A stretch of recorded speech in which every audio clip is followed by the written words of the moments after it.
Last class हमारी क्या discussion थी? कोई बच्चा बताना पसंद करेगा? लास्ट क्लास में क्या डिस्कशन की थी हमने?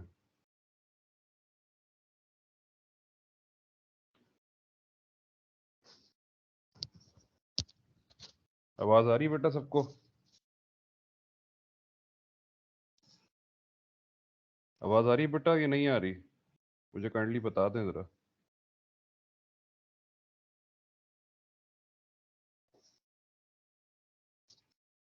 न्यूमेरिकल का बोला सर। सॉरी, आवाज आ रही बेटा? न्यूमेरिकल। एक एक जी सर। जी जी। जी सर, आ रही है ए- आवाज सर। एक बच्चे को आ रही, बाकी सबको आ रही बेटा आवाज? काइंडली एक दफा बता दिए करें ताकि लेक्चर स्टार्ट शुरू कर दूं मैं।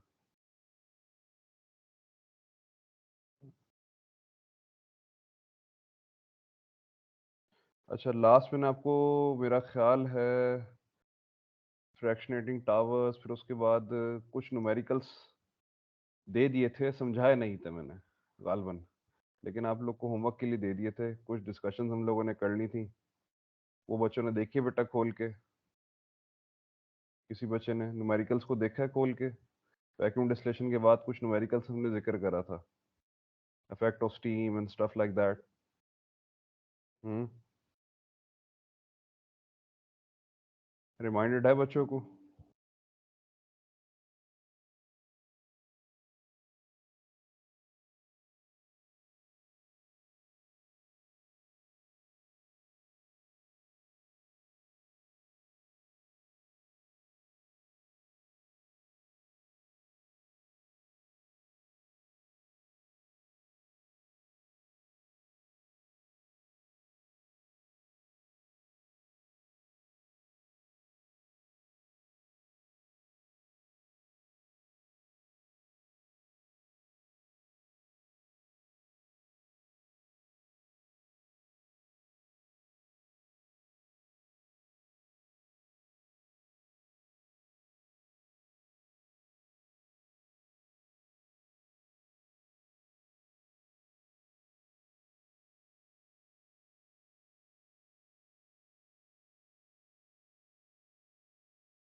सर आपको वो बंद है सर, माइक बंद है सर आपका। हाँ बेटा, स्क्रीन शेयर हो रही है बेटा बच्चों के साथ? जी सर। एवरीवन एल्स, और लोगों के साथ हो रही है बेटा?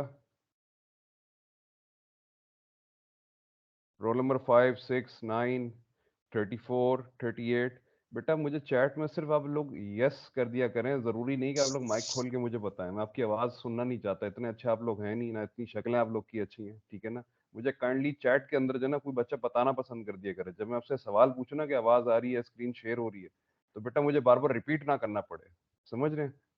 कुछ चीज़ें अंडरस्टूड होती हैं, लेकिन आप लोग को जो है ना जलील करके बतानी पड़ती हैं चीज़ें। आप लोग समझते नहीं है, जवाब नहीं देते आप लोग। बेटा स्क्रीन शेयर हो रही है बच्चों के साथ?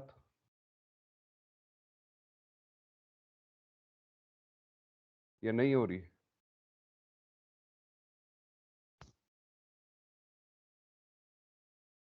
हो रही है सर। एवरीवन एल्स बेटा? Roll number 42, 38, 37, 34, 25, 14, 61, 78. वही है सर।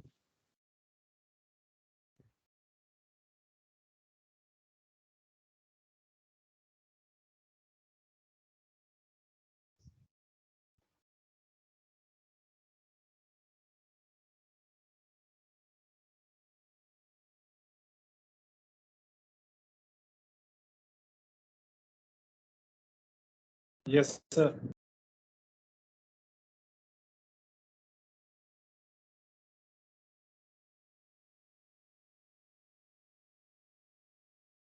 चले जी, जहाँ से लास्ट हमने फ्रैक्शनेशन की हमने जो स्टार्ट की थी उधर से स्टार्ट करते हैं।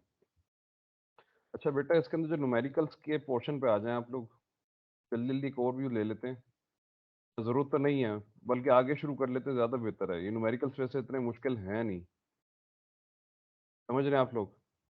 इन न्यूमेरिकल्स में बेटा कोई issue, heat balances over a distillation column, how to basically compute a heat balance for a distillation column, या फ्रैक्शनेटिंग टावर किस तरीके से रखा जा सकता है, इसके बेटा समझने में कोई किसी को कोई दिक्कत तो नहीं आ रही।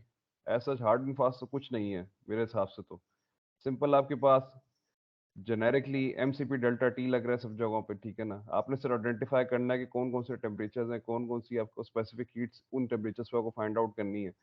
वो नेल्सन के लास्ट पे वो ग्राफ्स गिवन है जहाँ से स्पेसिफिक हीट भी कंप्यूट कर सकते हैं। ऐसा जितना ज़्यादा नहीं है कोई इतना मुश्किल वगैरह। तब भी इसमें कोई मसले मसाइल हैं किसी बच्चे को? उसके आगे कुछ हमने जिक्र किया था, काइंड्स ऑफ रिफ्लक्स का जिक्र आ गया था, कोल्ड हो गया, हॉट हो गया, सर्कुलेटिंग हो गया।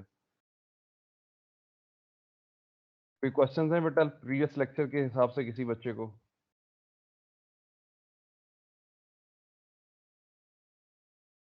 एनी क्वेश्चंस बेटा regarding the previous lecture? Numerical पे कोई क्वेश्चन नहीं है सर। न्यूमेरिकल इजी है ना बेटा, न्यूमेरिकल में तो मेरा नहीं ख्याल आप लोगों को कोई दिक्कत आई होगी। न्यूमेरिकल तो बहुत इजी से है, बिल्कुल टू द पॉइंट। अच्छा, क्वांटिटी ऑफ रिफ्लक्स के अंदर भी कोई मसला नहीं आया होगा मेरा ख्याल है। एग्जाम्पल नंबर 2 जो थी, how to calculate the quantity of reflux, उसके अंदर भी कोई इतना मुश्किल नहीं आई होगी कमी बेशी कोई। किस तरीके से कैलकुलेट हो सकता है, कैसे करना चाहिए, क्या वजूहत हैं। हॉट रिफ्लक्स हो गया, ठीक है। बेटा कोई सवाल है?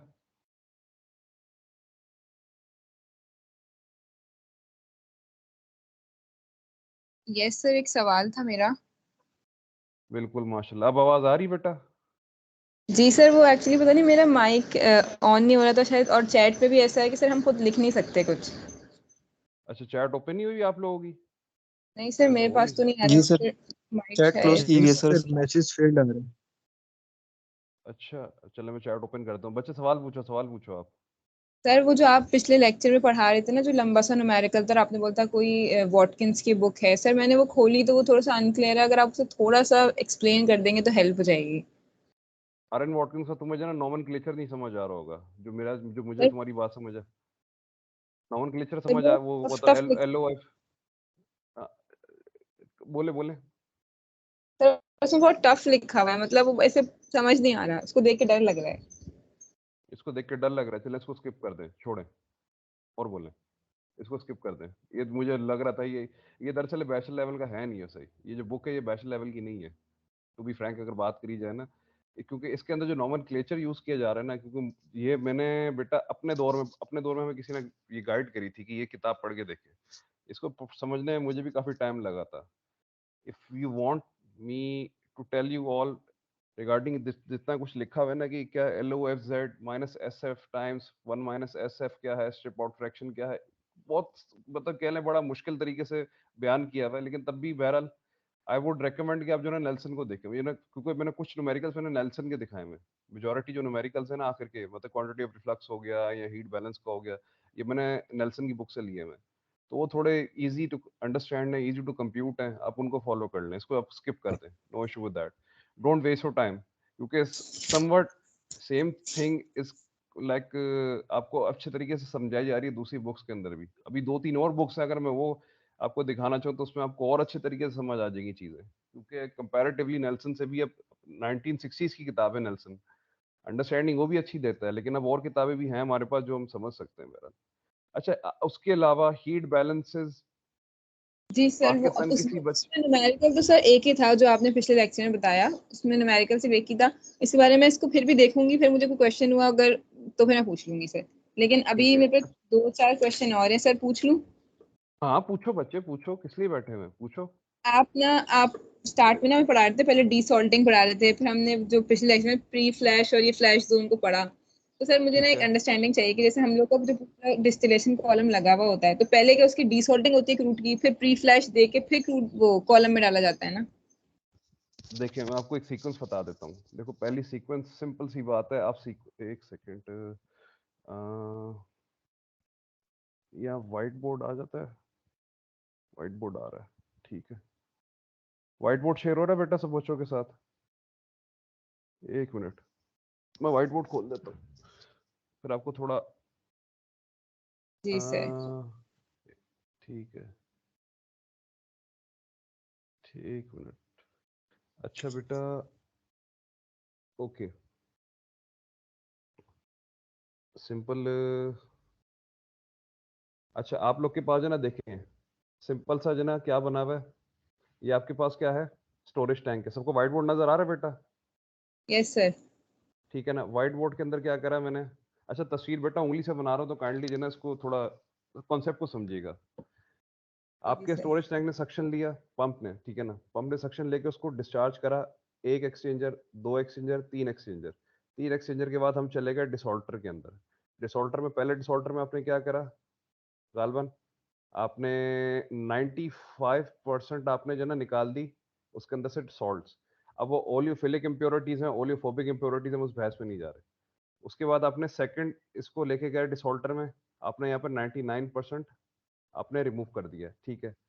अब उसके बाद आप क्या करेंगे, अब आप उसके बाद गालबन आप समझ लें कि, एक मिनट, अब डिसॉल्टिंग के बाद फिर आपने लेके जाना है किधर, आपने और एक्सचेंजेस में लेके जाना है depending on the products withdrawn from the distillation column, ठीक है ना, जितने प्रोडक्ट आपके विड्रॉन हो रहे हैं।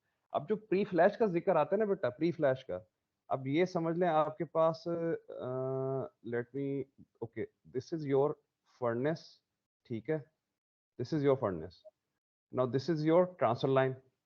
इस ट्रांसफर लाइन के बाद हम लगाते हैं प्री फ्लैश। उसकी वजह तब होती है जब हमारे पास F R N, that is full range naphtha, if it is increasingly more than 15%, then the usage of pre-flash is very much suitable. Why it is suitable? क्योंकि देखो जो आपके पास ये ट्रांसफर लाइन है ना बेटा, ट्रांसफर लाइन में मैंने आपको बता दी, let's suppose you have to keep the transfer line temperature to 370 centigrades. At this 370 centigrades, you have approximately 58% of your crude that is partially vaporized.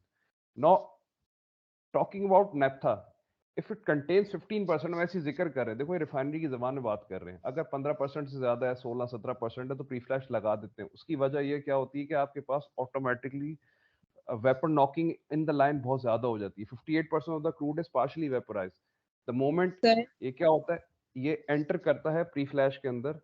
Pre flash में सबसे पहले जो ना आपके पास विगरसली सेपरेशन नेफ्था की हो जाती है। इससे क्या होता है, आपके पास जो टोटल हीट कंटेंट आपने प्रोवाइड करना होता है क्रूड को कलेक्टिवली, क्यूमुलेटिवली आपने जो प्रोवाइड करना होता है, वो आपको थोड़ा सा कम भी हो जाता है। रैंडमली अगर आप कह लें कि आपने उतना टेम्परेचर प्रोवाइड कर दिया जिससे आप कह लें डीजल का 95 आपने ऑब्टेन कर लिया, तो प्री फ्लैश क्या करता है, आपके जो ना फर्नेस पे थोड़ा लोड कम कर देता है, क्योंकि फर्नेस पे लोड इस लिहाज से कम आ जाता है कि मेजोरिटेटिवली आपके पास जो वेपराइज चंक है वो प्री फ्लैश से निकल गया। अब जो प्री फ्लैश का ओवरहेड है वो जाएगा कहाँ पे, देखिए इसका जो बॉटम है it will go straight into the crude distillation unit, और यहाँ पे आपने जैसी बात दो स्ट्रिपर लगे हुए हैं साइड पे। अब जो प्री फ्लैश का ओवरहेड है वो किसके साथ जाके मैच करेगा, सीडीयू के ओवरहेड के साथ जाके मैच कर जाता है। ये इस लिहाज से मैं आपको बता रहा हूँ। प्री फ्लैश की लोकेशन का इशू आ रहा है आपको, या प्री फ्लैश करता क्या, इसका मसला आ रहा था? पहले तो सर देखिए, ये फर्नेस है, ये किस चीज को लगाया हुआ है हमने? इससे आगे तो पहले डिसॉल्टर लगा हुआ था ना।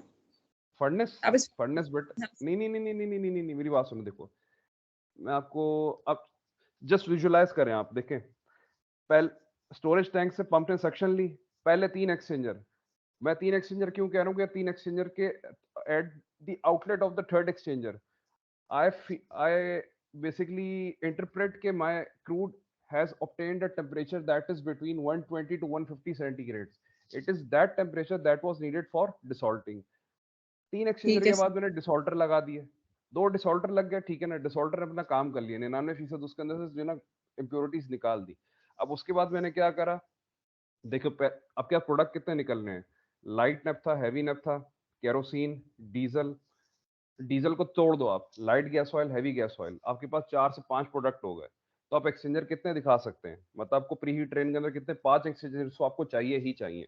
लेकिन रही बात लाइट नेफ्था की, लाइट नेफ्था के एक्सचेंजर मैंने इसलिए नहीं रखा क्योंकि एक चीज जो कि 120 सेंटीग्रेड से मुझे ऑब्टेन्ड हो रही है, उसको मैं एक्सचेंजर में ले जाके क्रूड के साथ क्या हीट एक्सचेंज करूंगा, एक जेनेरिक सी बात है। मैंने लाइट नेफ्था स्किप कर दिया, लेकिन मेरे ध्यान में एक और चीज आ गई कि सर हमने बॉटम पंप राउंड भी शायद रखा हो, या हमने मिडिल पंप राउंड भी रखा हो, या हमने टॉप पंप राउंड रखा हो। तो सिमिलरली 3 एक्सचेंजर इनिशियल, देन 2 डिसॉल्टर्स, उसके आगे मैंने 3 एक्सचेंजर और लगा दिए। अब मेरा क्यूमुलेटिवली टेम्परेचर इतना ऑब्टेन्ड हो गया कि उसके अंदर प्री फ्लैश मुझे लिए लगाना इसलिए जरूरी हो गया कि मेरे पास नेफ्था का बहुत ज्यादा जो ना रेंज मौजूद है। प्री फ्लैश में क्या होगा, मैं थोड़ा जो ना ओवरऑल सेपरेशन बड़ी रैंडम सी और बड़ी जबरदस्त सी सेपरेशन हो जाएगी, क्योंकि प्री फ्लैश करेगा क्या, सबसे द मोस्ट वोलेटाइल आपका जो कंपाउंड होगा ना, सब्सटेंस होगा, that is full range naphtha along with refinery LPG gases. ठीक है ना, रिफाइनरी गैसेस उनको एलपीजी हम कह लें, C3 C4 एंड लाइटर्स, वो भी आपकी सेपरेट आउट हो जाती हैं। आपका ओवरहेड पे जो लोड जो कह लें सीडीयू पे है ना, वो कम हो जाता है। ओवरहेड पे जो लोड होता है वो सीडीयू पे कम हो जाता है प्री फ्लैश के लगाने से। ओवरहेड के जो ट्रिम कूलर्स उनकी ड्यूटी आप मेंटेन रख सकते हैं, यानी कि उसकी जो कूलिंग कूलिंग ड्यूटी आपको चाहिए वो आप अचीव करा सकते हैं। इस सूरत में वो इस्तेमाल किया जाता है। सही है सर, अभी क्लियर है। ठीक है बेटा, और कोई चीज ऐसी जो ना समझ आई हो, इसके अलावा एक दूसरा सवाल। सर फिर ना हम वैक्यूम डिस्टिलेशन यूनिट पढ़ रहे थे, तो सर उसमें ऐसा था कि हमने लिखा था कि प्रोवाइड हैवी, ऐसा मैं आपको पूरा सर स्टेटमेंट बताती हूँ कि वैक्यूम डिस्टिलेशन कॉलम के अंदर जो एटमॉस्फेरिक रेजिड्यू होता है वो हम फर्दर डिस्टिल करते हैं ताकि हम हैवी डिस्टिलेट स्ट्रीम्स बना सकें। सर मुझे ये हैवी डिस्टिलेट स्ट्रीम्स का मतलब समझाएं। मतलब देखो मैंने अभी जो वैक्यूम डिस्टिलेशन को इस तरीके से समझा है कि पहले हमारे पास एटमॉस्फेरिक डिस्टिलेशन लगा या क्रूड डिस्टिलेशन यूनिट लगा है, उससे हमारे पास ये जो ठीक नेफ्था है, है, जो ये लाइटर प्रोडक्ट्स हैं, सब निकल गए। देन उसके बाद ही वैक्यूम डिस्टिलेशन यूनिट में जाता है, और फिर हमें जो हैवी प्रोडक्ट्स जो हैं, जो जिनकी जो नीचे से निकलते हैं, बॉटम पे होते हैं, तो वो फिर वो वैक्यूम से निकलेंगे। ऐसा ही है ना सर? ऐसा ही है, लेकिन इसको थोड़ा एडअप कर देता हूँ, इसको थोड़ा सा रीफ्रेश कर देता हूँ मैं। बात तुमने बिल्कुल सही समझी है। इसको रीफ्रेश इस लिहाज से कर देते हैं कि जो हैवी डिस्टिलेट प्रोडक्ट का जिक्र आ रहा है ना, देखो it is not heavy distillate, ये भी वही एक वोलेटाइल मटेरियल है जो कि एटमॉस्फेरिक कंडीशन में ऑब्टेन नहीं हो सकता था। इसको मैंने वैक्यूम कंडीशन में ऑब्टेन करने की कोशिश करी। ये बहुत ज्यादा हैवी नहीं है, क्योंकि अगर मैं आपके साथ चले, एक मैं आपके साथ ये एक प्रेजेंटेशन शेयर करता हूँ। ये वीडियो की शेयर करी थी ना बेटा आपके साथ, ये बाकरब रिफाइनरी वाली थी। ठीक है, उसमें आपको जी सर, दिखानी, हाँ उसमें एक चीज दिखाता हूँ। वीडियो नहीं एक मिनट में आपको सर, वो वीडियो नहीं थी, वो आप लेक्चर दिखा रहा था, प्रेजेंटेशन, पीपीटी हाँ फाइल। लेक्चर ही, ये लेक्चर नजर आ रहा है अभी शेयर जो किया हुआ है। जी जी सर। इसके अंदर देखो बेटा, एक चीज पढ़ो, starting from the second last paragraph, नहीं last paragraph. The uncondensed vapors are condensed by circulating cool LVGO. ठीक है ना, ठीक है आगे. The cooled high vacuum gas oil product is pumped to the diesel max unit, storage tanks and blending systems. The LVGO section is the final contact. अब देखो ये क्या कर रहा है, HVGO को पंप कर रहा है कहाँ पे, यहाँ ब्लेंडिंग सिस्टम्स की तरफ लेके जा रहा है। क्योंकि देखो अगर ये ब्लेंडिंग सिस्टम में जा रहा है and it is being blended along with diesel, or it is like further rerouted towards a diesel max unit that has a thermal and a catalytic unit. What it does, it is basically converting this high vacuum gas oil into diesel, या sort of उसकी diesel की characteristics में उसको convert out कर रहा है। ये है लाइट, ये हैवियर एंड्स हैं, लेकिन हम इसको ये नहीं कह सकते कि ये बहुत ज्यादा हैवी डिस्टिलेट है। इसकी कार्बन की चेन का फर्क है बेटा। जो एटमॉस्फेरिक कॉलम आपके पास कार्बन की चेन आ रही है और जो यहाँ पे कार्बन की चेन आ रही है, यहाँ पे ये उस लिहाज से आपको हैवी है। लेकिन bye heavy I don't mean के इसके अंदर सल्फर बड़ा ज्यादा है, इसके अंदर फला चीज बहुत ज्यादा है, इसके अंदर फला चीज बहुत ज्यादा है। हैवियर से मुराद इसकी कार्बन चेन बड़ी है, क्योंकि एटमॉस्फेरिक कंडीशन में मुझे ऑब्टेन नहीं कर सकता था मैं, तो मैंने क्या करा, मैंने प्रेशर्स को एक्सट्रीमली लोअर डाउन करा ताकि मेरे पास वेपराइजेशन बहुत विगरस हो जाए और कम टेम्परेचर पे अचीव हो जाए। क्योंकि मैंने क्रैकिंग नहीं करानी ना बेटा। प्रेशर गिराने का मकसद क्या था? मैंने क्रैकिंग नहीं करानी। क्रूड में क्रैकिंग होगी तो चीज तो वो बनेगी नहीं जो मैं बनाना चाह रहा हूँ। Do you get the point? Pressures मैंने लोअर डाउन करे, चीज मैंने वही ऑब्टेन करने यस की सर। कोशिश करी जो कि somewhat in the region of diesel, light gas oil, heavy gas oil. क्योंकि वैक्यूम कंडीशन में निकल रहा है तो हम इसे गैस ऑयल ही कह रहे हैं, यानी है ये भी वही के समझ लें the heaviest most light product in your crude distillation column. इसमें हम ये कह सकते हैं कि ये भी हमारा हैवी वोलेटाइल प्रोडक्ट है, हैवी प्रोडक्ट है with respect to its carbon chain.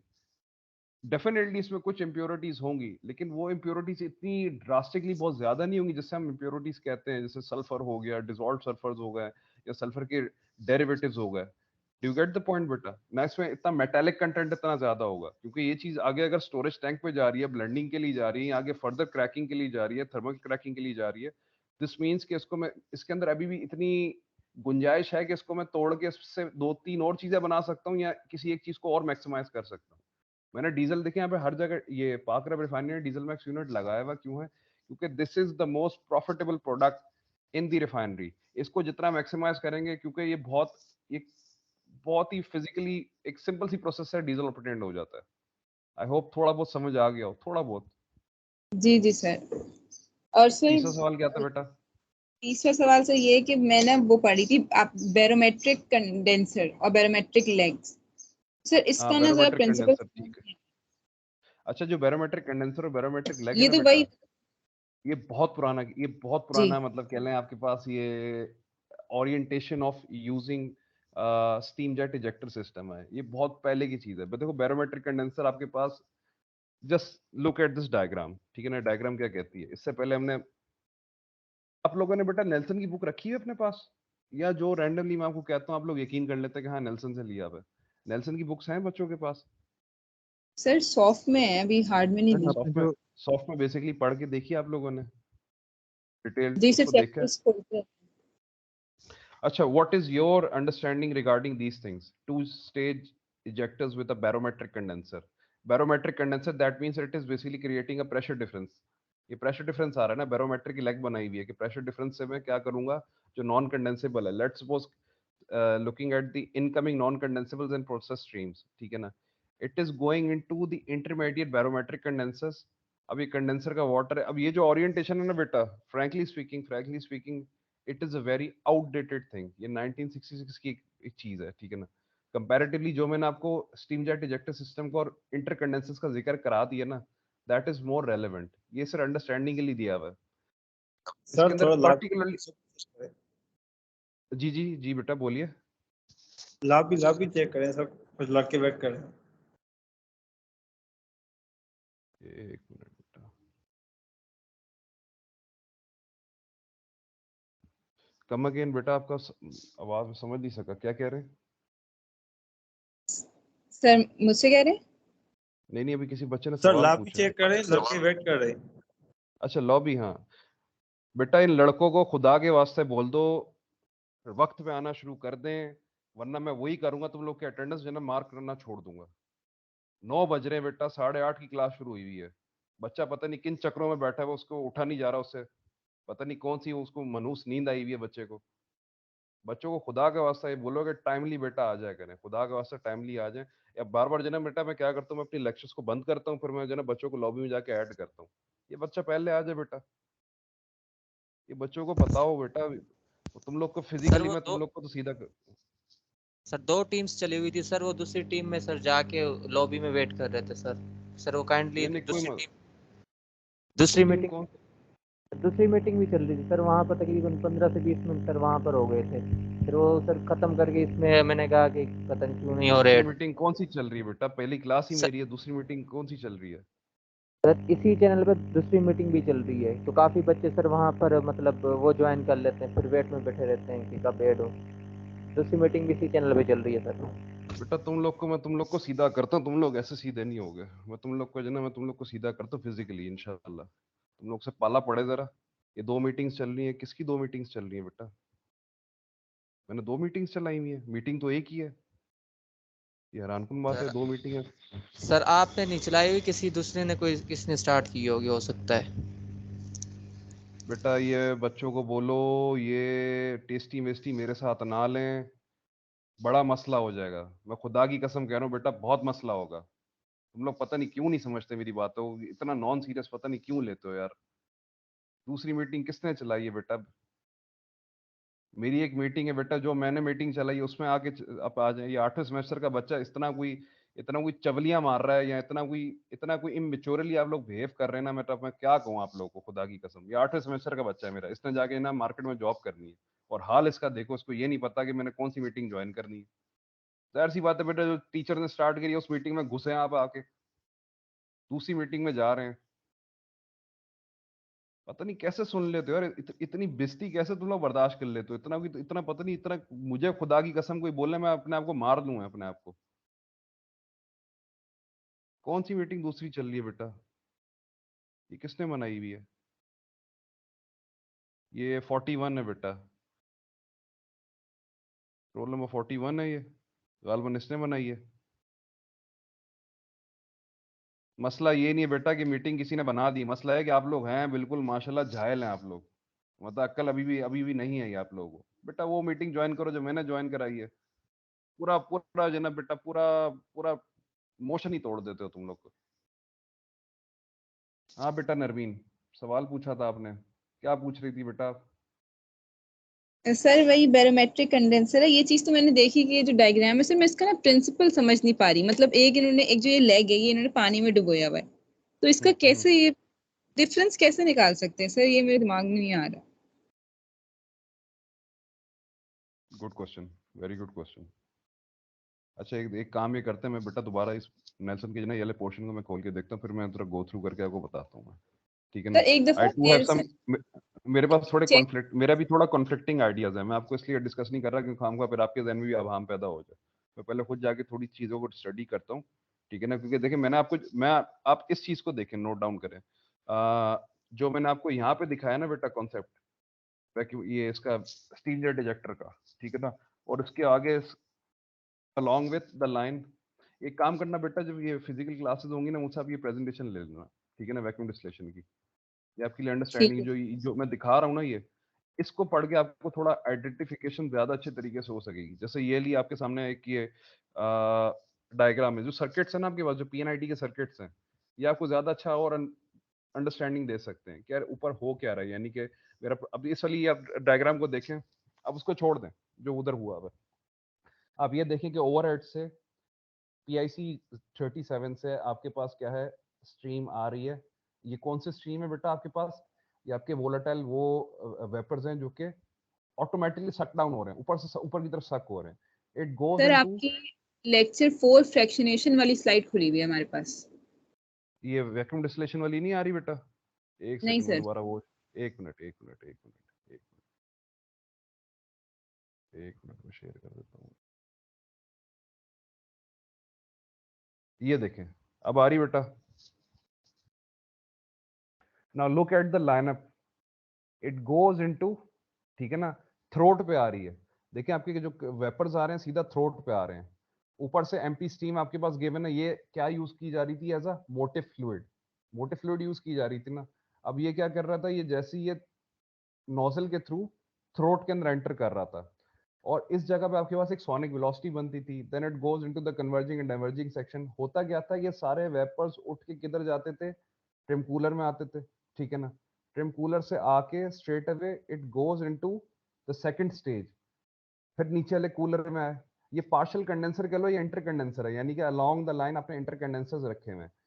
Then it goes again to the third side, goes downward. होता क्या था कि यहाँ से स्ट्रेट अवे आपके पास कुछ कुछ हिस्सा इधर भी गिरता रहता था नीचे एक्यूमुलेटर के अंदर, जिसमें हम कह लें कि आपके पास वाटर सेपरेशन होती रहती थी, और कुछ आपके आगे चले जाते थे फर्दर एक्सचेंजर्स के अंदर। अगर उसको एक्सचेंजर्स में लेके जाना है फर्दर, मैंने उसको रीराउट कर देना है। तो मैं बेटा मैं आपको मतलब बोर्ड पे अच्छे तरीके से समझा सकता हूँ। अभी मैं शायद हाँ आपको सर, कुछ अभी आप चीजें नहीं अपना दे पा रहा। कर्सर भी मूव नहीं कर रहे तो मुझे पता भी नहीं चल रहा कि आप किस जगह की बात कर रहे हैं। मैं एग्जैक्टली वही कह रहा हूँ ना बेटा, मैं आपको हो सका तो इंशाल्लाह फिजिकली ये चीज, इसको नोट डाउन करके रख लें बेटा, इशू नहीं है। इसको नोट डाउन, जो सवाल आप लोग के हैं ना जेनेरिकली जो सवाल हैं उसको नोट डाउन करें। अगर मैं ऑनलाइन आपको सही तरीके से नहीं बता पा रहा तो उसको इंशाल्लाह इन क्लास डिस्कस कर लेंगे, मसला नहीं है इंशाल्लाह, ठीक है? Apart from these, any more questions apart from this? नहीं सर, अभी तो नहीं। अच्छा, इसके अलावा ये फ्रैक्शनेशन वाला जो टॉपिक है, ये पूरे जो आगे के जो न्यूमेरिकल्स हैं, इसको तो डिस्कस करने सर की जरूरत नहीं आपने है ना ना बेटा। फाइल जो टीम्स पे शेयर की थी, जी जी बच्चे बोलें। सर कौन से न्यूमेरिकल्स? ये जो आगे के न्यूमेरिकल्स हैं, रिफ्लक्स के हो गए, हीट बैलेंस के हो गए, ये तो बेटा आसान है ना, इसमें तो कोई डिस्कशन नहीं है ना बेटा। साइड ड्रॉ टेम्परेचर्स हो गए, calculation of side draw temperature, ठीक है ना। उसके आगे फिर मैंने calculation of diameter of distillation column, उसका जिक्र करा हुआ है, ठीक है। इसमें कोई इश्यूज तो नहीं है आप लोगों को? नहीं सर। ठीक है। अब इसके आगे जो ना बेटा, आपके साथ let me share another thing. Sir आपने ये जो ये न्यूमेरिकल बताया था, कौन सी बुक से है? कौन सा न्यूमेरिकल? ये कि सारे सर जब नेल्सन ये के आप हैं। सर कौन नेल्सन के, सा? सर आप देखिएगा, चेक कीजिएगा, आपने शायद टीम्स पे शेयर नहीं करी हुई नेल्सन। टीम्स पे शेयर नहीं करी बेटा? अगर शेयर नहीं करी, चलो मैं कर दूंगा, नो इशू विद दैट। अच्छा, ये वाला बेटा आपके साथ गालबन प्रेजेंटेशन शेयर हुई भी है, सब बच्चों के साथ शेयर हो रही है। Yes sir. अच्छा देखें बेटा, अब जिक्र आ जाता है, हमने अब थोड़ा सा देखें, ब्रेक डाउन कर लेते हैं चीज़ों को। ब्रेक डाउन इस लिहाज से करते हैं कि हमें इंट्रो का पता चल गया, हमें crude, from where the crude is obtained, what is the crude, उसकी कंपोजिशन क्या है, उसकी प्रोसेसिंग क्या है, हमने थर्मोफिजिकल प्रॉपर्टीज हमने क्रूड की मालूम कर ली, ठीक है ना। हमने क्रूड एसे वैल्यूएट करके देख लिया, क्रूड एसे के अंदर क्या क्या रिक्वायरमेंट्स होती हैं, क्या क्या चीज़ें हमें पता करनी होती हैं। उसके बाद हमने डिसॉल्टर्स का जिक्र देख लिया, डिसॉल्टर्स को हमने कम्प्लीटली स्टडी करके देखा, डिसॉल्टर्स किस तरह से काम करते हैं, वर्किंग किस तरह से होती है, कौन से इसके ऑपरेटिंग वेरिएबल्स होते हैं। फिर हमने क्रूड डिस्टिलेशन यूनिट को देख लिया, फिर हमने देख लिया वैक्यूम डिस्टिलेशन यूनिट को। अब हम जिक्र करते हैं बेटा सीधा सीधी फर्नेसेस, कि फर्नेसेस का है क्या काम। कहने को फर्नेसेस तो basically it is being used for basically increasing the temperature of the fluid, ठीक है ना। Temperature of the fluid increase होगा तो डेफिनेटली पार्शली वेपराइज भी होगा, depending on my temperature, final temperatures है। अब सबसे बड़ी बात आती है कि why do we need a furnace और अ पाइप और अ ट्यूब स्टिल हीटर। देखो, इसको पाइप स्टिल हीटर भी कह सकते हैं, क्योंकि आपके पाइप स्टिल है, मतलब एक स्टेशनरी पोजीशन में। ऐसा नहीं बेटा आपके पाइप्स जो है ना जंप कर रहे हैं ऊपर नीचे। Do you get the point? So what is the main requirement of these things? Refinery processing is basically a fact rested upon effective distillation and condensation. ये तो बिल्कुल एक जेन्युइन सी बात है कि distillation should be in equilibrium side. हम equilibrium distillation करने के हम जो ना हमें मुतलाशी होने चाहिए। और कंडेंसेशन along the line, हमें ज़ाहिर सी बात है जितनी हीट हम प्रोड्यूस कर रहे हैं या जितनी हीट हमारे पास लिबरेट हो रही है, उस हीट को हमने बैलेंस आउट भी करना है। सो दैट मीन्स कि हमें जो ना फेजेस, हमें latent heat recover, latent heat lose out करके हमने फेज चेंज कराने होते हैं। Before the introduction of pipe still heaters into refinery operations, the direct heating stills convection type were used for all heating operation. अब उस वक्त क्या मसला था? पहले तो पाइप स्टिल्स का जिक्र आता था, पहले फर्नेस का जिक्र नहीं होता था। पहले बॉक्स टाइप फर्नेस नहीं होती थी, पहले सिलेंड्रिकल टाइप फर्नेस नहीं होती थी, पहले हॉरिजॉन्टल और एडिशनली फर्नेसेस नहीं होती थी। पहले पाइप स्टिल्स होते थे।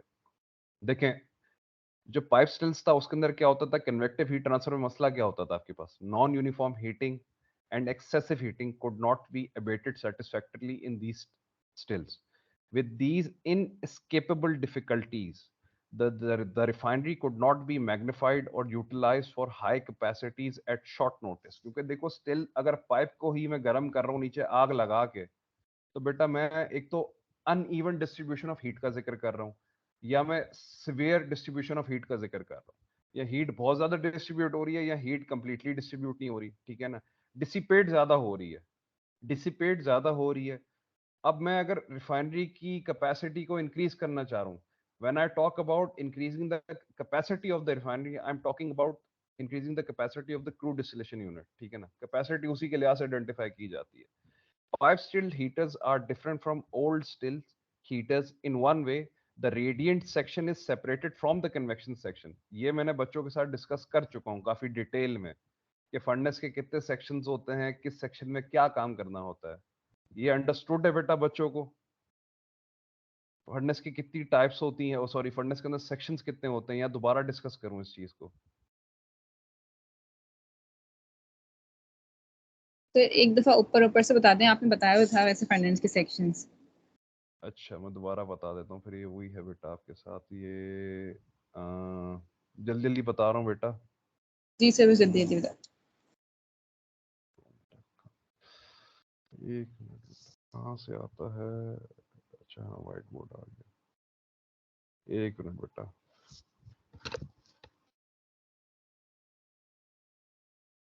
अच्छा देखें बेटा, लेट्स सपोज आपकी ये फर्नेस है बेटा, ठीक है, ठीक है, दिस इज योर इनलेट, और ये आपके पास पाइप आ रहा है इस तरीके से, इसी तरीके से ऊपर भी आपने कन्वेक्शन रखी हुई है, ठीक है ना। अब ये जो बेटा नीचे वाला सेक्शन है और जो ऊपर वाला सेक्शन है, देखें सबसे पहली बात, फर्नेस के दो सेक्शंस होते हैं, एक कन्वेक्शन होता है, एक रेडिएशन होता है। कन्वेक्शन सेक्शन आपके पास बेटा ये वाला कन्वेक्शन सेक्शन कहलाता है, ठीक है ना। कन्वेक्शन सेक्शन आपके पास ये वाला कहलाता है, और ये वाला आपके पास कहलाता है रेडिएशन सेक्शन, ठीक है। रेडिएशन सेक्शन में क्या होता है बेटा, आपके पास हीट रेडिएट होती है अलोंग, इधर आपके पास देखें बेटा, ये कुछ मैंने डब्बे बना रहा हूँ, नजर आ रहे हैं बेटा सबको, ये लाल लाल डब्बे, ये क्यों बना रहा हूँ? ये डब्बे यस सर। क्या है? ये क्या चीज है? ये डब्बे कौन से बना रहा हूँ मैं? ये क्यों बनाए जा रहे हैं? ये क्या है ये चीजें? कोई आइडेंटिफाई करेगा कोई बच्चा? रिफ्रैक्टरी सर ये एक बॉल दिया है। एग्जैक्टली, ये रिफ्रैक्टरीज हैं, गुड, ये रिफ्रैक्टरीज हैं, ठीक है ना। अब ये रिफ्रैक्टरीज क्या हैं? जो कि हायर टेम्परेचर विथस्टैंड कर सकती हैं, एंड अपार्ट फ्रॉम दैट, जब ये टेम्परेचर विथस्टैंड कर सकती है तो कोशिश क्या होती है हमारे पास कि हीट लॉसेस नेग्लिजिबल होने चाहिए। रेडिएशन सेक्शन में होता क्या, आप basically the flame is not getting in direct contact with the tubes, वो क्या हो रहा है, रेडिएट कर रहा है हीट को। अच्छा हो क्या रहा है, अगर आपकी बेटा ट्यूब्स की ओरिएंटेशन इन द सेंटर है, जैसा कि आपको दिखाई है मैंने, ट्यूब की ओरिएंटेशन अगर आपके पास सेंटर में है, दोबारा दिखा देता हूँ बना के और आसानी से, क्योंकि बेटा ये हाथ से बना रहा हूँ तो इसमें कहीं, एक मिनट मेरे पास एक पेन रखा है। हाँ बेटा, अब जैसे कि ठीक है, ये मैंने इस तरीके से बना दिया ना बेटा, ठीक है। अब लाल इसके अंदर हो गई बेसिकली, ठीक है, ये ट्यूब्स हो गई। और जब बेटा ट्यूब्स की ओरिएंटेशन इस तरह सेंटर में आ रही हो ना बेटा, तो अब अंदाजा लगा लें कि आपके जो बर्नर्स होंगे वो बेसिकली इधर लगे हुए होंगे, ठीक है ना, ठीक है, ये आपके बर्नर साइड पे लगे हुए होंगे, ठीक है। और जो आपका फ्लेम निकलेगा ना बेटा, फ्लेम आपका डायरेक्टली ऊपर की तरफ जा रहा होगा, क्योंकि बहुत ज्यादा हाई फायरिंग हो, और इसका जो बेसिकली ये विड्थ होगी ना बेटा, ये आप कह लें कि जो यहाँ पे विड्थ मैंने बनाई हुई है, ये थोड़ी ज्यादा होती है आपके पास, यानी कि फ्लेम के पास इतनी गुंजाइश होती है कि वो थोड़ा सा इस तरीके से बेंड होकर ऊपर जा रहा होता है, क्योंकि ये क्या करता है, आपके पास कंबशन हो रही है ना, बर्निंग इन द बर्नर्स क्या हो रही है, आपके पास फ्यूल गैस या तो यूज की जा रही है, या आपके पास फ्यूल ऑयल यूज किया जा रहा है बर्निंग के लिए, आपके पास कंबशन हो रही, कंबशन आपके पास अगर कंप्लीट कंबशन हो रही है तो आपके पास CO2 प्रोड्यूस हो रही है, ठीक है ना, और अलॉन्ग विद दैट आपके पास वेरियस फ्लू गैसेस प्रोड्यूस हो रही है। वो फ्लू गैसेस क्या करती हैं बेटा, वो जाके सीधा कन्वेक्शन सेक्शन के कन्वेक्टिव हीट ट्रांसफर करना शुरू कर देती हैं। और यहाँ पे बॉटम पे क्या हो रहा है, क्योंकि अगर सेंटर पे आपके ट्यूब्स की ओरिएंटेशन है तो आपके बर्नर्स साइड पे होंगे, अगर आपके बर्नर्स बिल्कुल नीचे लगे हुए हैं, यानी स्ट्रेट फ्लेम आपने चलाना है, बिल्कुल स्ट्रेट फ्लेम देना है, तो बेटा फिर आपकी जो ट्यूब्स की ओरिएंटेशन होगी वो दीवारों के साथ चिपकी हुई होगी, यानी दीवारों के साथ उसको मैंने लगाया हुआ होगा। या तो फ्लेम अगर स्ट्रेट चल रहा है तो ट्यूब्स आपकी साइड ओरिएंटेशन में, अगर आपके बर्नर्स वॉल्स पे लगे हुए हैं तो ट्यूब की ओरिएंटेशन कहाँ पे होगी आपकी बेटा, यहाँ पे हो जाएगी। ये सिंपल अंडरस्टैंडिंग है, आई होप समझ आ गया है बेटा या नहीं?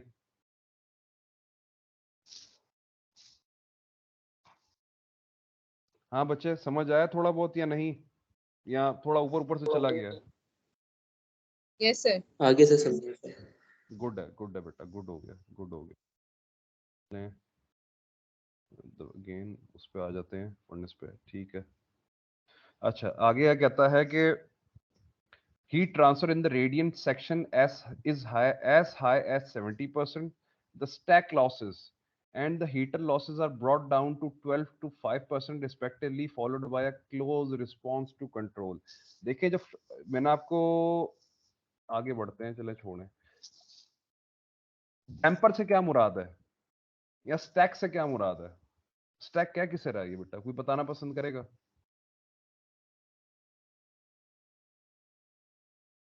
एनीवन बेटा, स्टैक से क्या मुराद है? Stack losses. Now what does it mean by stack losses?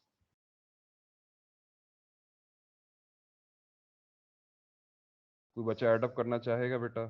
Stack losses से मुराद ये है कि आपके पास, जैसे मैंने अभी जो आपको थोड़ा अपनी खूबसूरत डायग्राम बना के आपको दिखाया था, जो आपकी फ्यूल गैसेस, जो कंबशन गैसेस थी आपकी, जो कि बर्नर से निकलती थी, वो कन्वेक्शन सेक्शन में जाके क्या करती थी, कन्वेक्टिव हीट ट्रांसफर करने के बाद वो स्ट्रेट अवे एटमॉस्फेयर में चली जाती थी। ठीक है, अब ऊपर एक लगा, ये स्टैक कहलाता है, ये वाला जो ऊपर वाला हिस्सा ये स्टैक है, ठीक है ना। यहाँ पे बेटा एक डैम्पर लगा हुआ होता है। डैम्पर जैसे क्या बेटा, घर पे दूध उबालते हैं बेटा, बच्चे ने कभी दूध उबाला है घर में बेटा, पतीली में? जी सर। उसके ऊपर आप बेटा आप ढक्कन रखते हैं, मतलब जी बज़ औक़ात जब वो उबल जाता है तो आप क्या करते हैं, उसको ठंडा रखने के लिए, ज़ाहिर सी बात है, उसको चूल्हे से, अगर चूल्हे पे उठा के आप, या तो आप उसको कहीं टेबल पे रख देते हैं नीचे, लेकिन आप उसके ऊपर एक ढक्कन रख के उसको थोड़ा सा पार्शियली ओपन करते हैं और पार्शियली क्लोज रखते हैं। उसकी वजह क्या होती है कि यार इतना से एरिया से थोड़ी बहुत हवा जाती रहे और थोड़ा ठंडा होता रहे। Similarly keeping that in mind, damper क्या करता है बेटा, मेरी अपनी सवाबदीद है कि मैं उसकी ओपनिंग 50% रखता हूँ कि 30% रखता हूँ कि 70% रखता हूँ, क्योंकि डेफिनेटली बेटा जो कंबशन गैसेस प्रोड्यूस हो रही हैं रेडिएशन सेक्शन में, मैंने उन्हीं से हीट रिकवर करनी है ना बेटा कन्वेक्शन सेक्शन के अंदर, तो मैंने थोड़ा सा टाइम भी देना है। जाहिर सी बात है, गैसेस हैं, with respect to its density definitely it will go towards the atmosphere and it will basically look for the opening. उसको ओपनिंग चाहिए, जहां से ओपनिंग मिलेगी उस स्ट्रेट अवे उसने वहां से जो ना अपने आप को निकाल लेना है बाहर। तो मैंने क्या करना है, कन्वेक्शन सेक्शन में मेजॉरिटी हीट एक्सचेंज करानी है इन गैसेस के टेम्परेचर्स के साथ, वो इनके टेम्परेचर्स मोर देन 300 सेंटीग्रेड्स होते हैं इन कंबशन गैसेस के। तो मैं उस डैम्पर की क्या करता हूँ बेटा, उसकी ओपनिंग को एडजस्ट करता हूँ कि मेरे पास इतना सफिशिएंट कह लो कि टाइम में दे दूं गैसेस को कि वो कंप्लीटली कन्वेक्शन सेक्शन के अंदर एक एक एंड पे जाके वो हीट एक्सचेंज कर पाए। That is what it is saying कि stack losses and heater losses. Stack losses, अब जाहिर सी बात है मैं अगर डैम्पर पूरा खोल दूंगा तो जाहिर सी बात है सारी गैसेस चली जाएंगी। कन्वेक्शन सेक्शन का जो काम था मेरे पास, जो मैं हीट रिकवर करना चाह रहा था गैसेस से, जो कि 300 प्लस सेंटीग्रेड में गैसेस होती हैं, उनका एटमॉस्फेयर में बिला वजह छोड़ रहा था, मैं बिला वजह छोड़े जा रहा था। ऑटोमेटिकली क्या होगा, जाहिर सी बात है वो बेटा उसको अगर थोड़ा सा टाइम पीरियड नहीं मिलेगा स्टे करने का, तो वो हीट एक्सचेंज नहीं कर पाएगा ना बेटा। ऐसा तो गैसेस के अंदर इतनी एफिशिएंसी तो नहीं है ना कि the moment it touches the tube, outside tube of the convection section, similarly वो टेम्परेचर एकदम 50 सेंटीग्रेड या 80 सेंटीग्रेड एकदम ट्रांसफर हो जाएगा।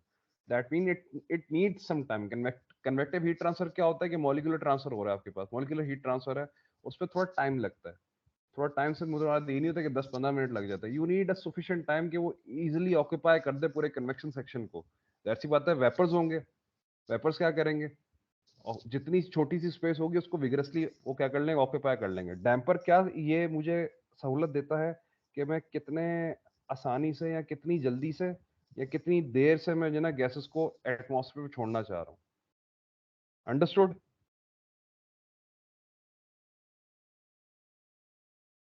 क्या बच्चों को ये जो ख्याली चीज मैंने समझाई है ये समझ आई है थोड़ी बहुत? 1%, 2%? जी सर। 67, ठीक है। Anyone else? I have 58 students right now. किसी बच्चे को समझ आई है? नहीं सर, आप इसे थोड़ा सा रिपीट करें।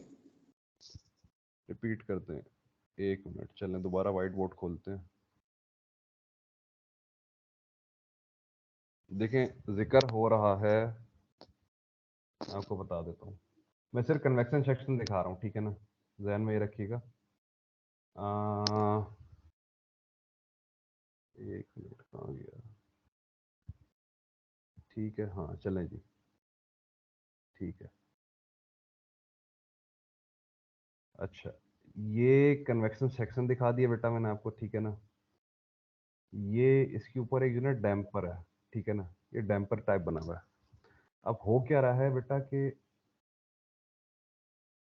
ये मेरी कन्वेक्शन सेक्शन की क्या है बेटा, ट्यूब्स है, ठीक है।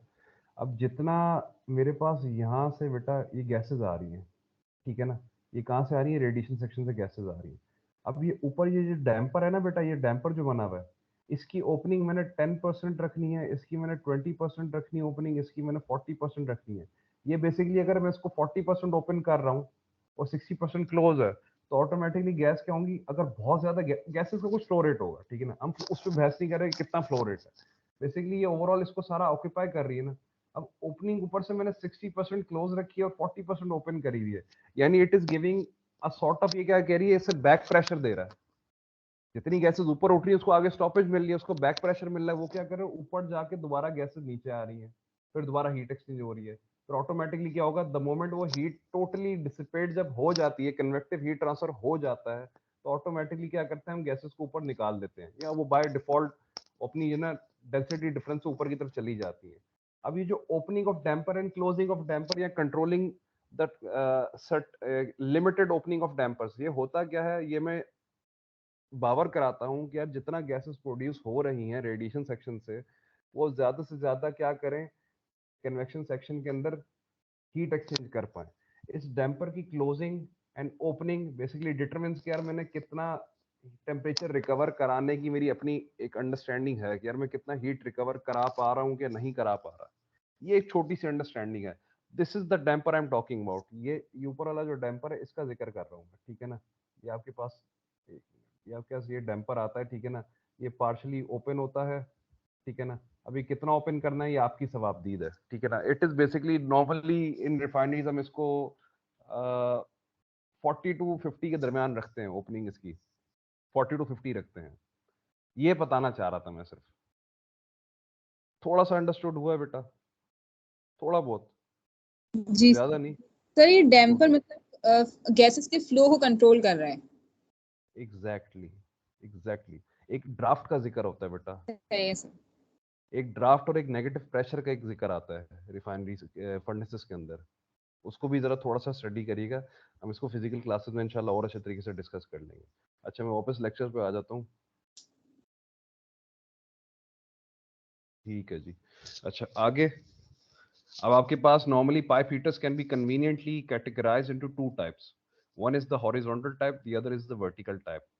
The horizontal type heater usually means a box type heater with tubes running horizontally along the walls, जैसा कि मैंने अभी दिखा दी था। along the wall हो सकता है या in the center of the wall, in the center of the furnace हो सकती है। Vertical type is a normal cylindrical heater containing vertical tubes. Cylindrical heater require less plot space and are usually less expensive. They also have better radiant symmetry than the horizontal type. Horizontal type box types are preferred for crude oil heaters, although vertical cylindrical heaters have been used in this service. Normally अगर आप हमसे मुझसे पूछेंगे तो refineries के अंदर आपने जो बच्चों ने रिफाइनरीज देखी होंगी, बॉक्स टाइप फर्नेसेस ही लगी हुई होती हैं। किसी ने सिलेंड्रिकल फर्नेस आज तक देखी है? कि कोई बच्चों ने, किसी बच्चे ने रिफाइनरी में बेटा की है इंटर्नशिप, किसी बच्चे ने? एनीवन? या किसी ने नहीं की? बहरहाल just take my word, horizontal ही ज्यादातर यूज किए जाते हैं। अच्छा, last line is saying vacuum heaters should have horizontal tubes to eliminate the static head pressure at the bottom of the vertical tubes and to reduce the possibility of two-phase slugging in large exit tubes. आगे, this is what a box type furnace looks like, ठीक है ना। Horizontal box type furnace कैसी होगी, यानी देखिए tubes कहाँ पे बेटा, ट्यूब्स देखे कहाँ पे है, along the line, along along along the walls of the furnace है। और यानी कि बीच में आपके क्या क्या लगा हुआ है, देखें बॉटम पे, देखें कर्सर नजर आ रहा है सब बच्चों को? कर्सर नजर आ रहा है मेरा कि नहीं? Safety pilot, no sir. No अच्छा सर। इसको देख लें, इसको पढ़ के देख लेना बेटा, नजर तो आ रहा होगा। देखें, insulated steel breaching 25 to 12 chrome nickel steel tube support closely spaced so to prevent tube sagging. Steel casing आ गई। उसके बाद सबसे नीचे देखें, safety pilot on each burner, pilot primary air aspirator, ठीक है ना।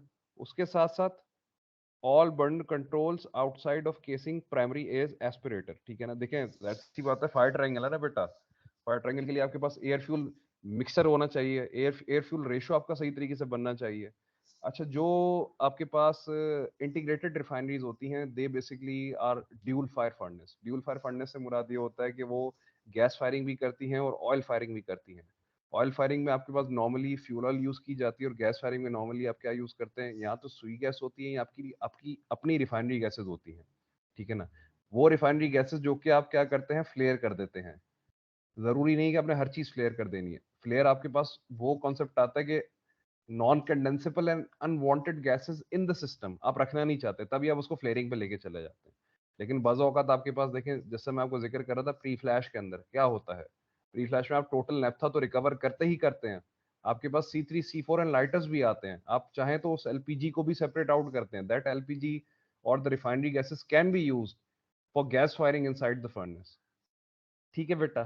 This is what a structure looks like of a horizontal type.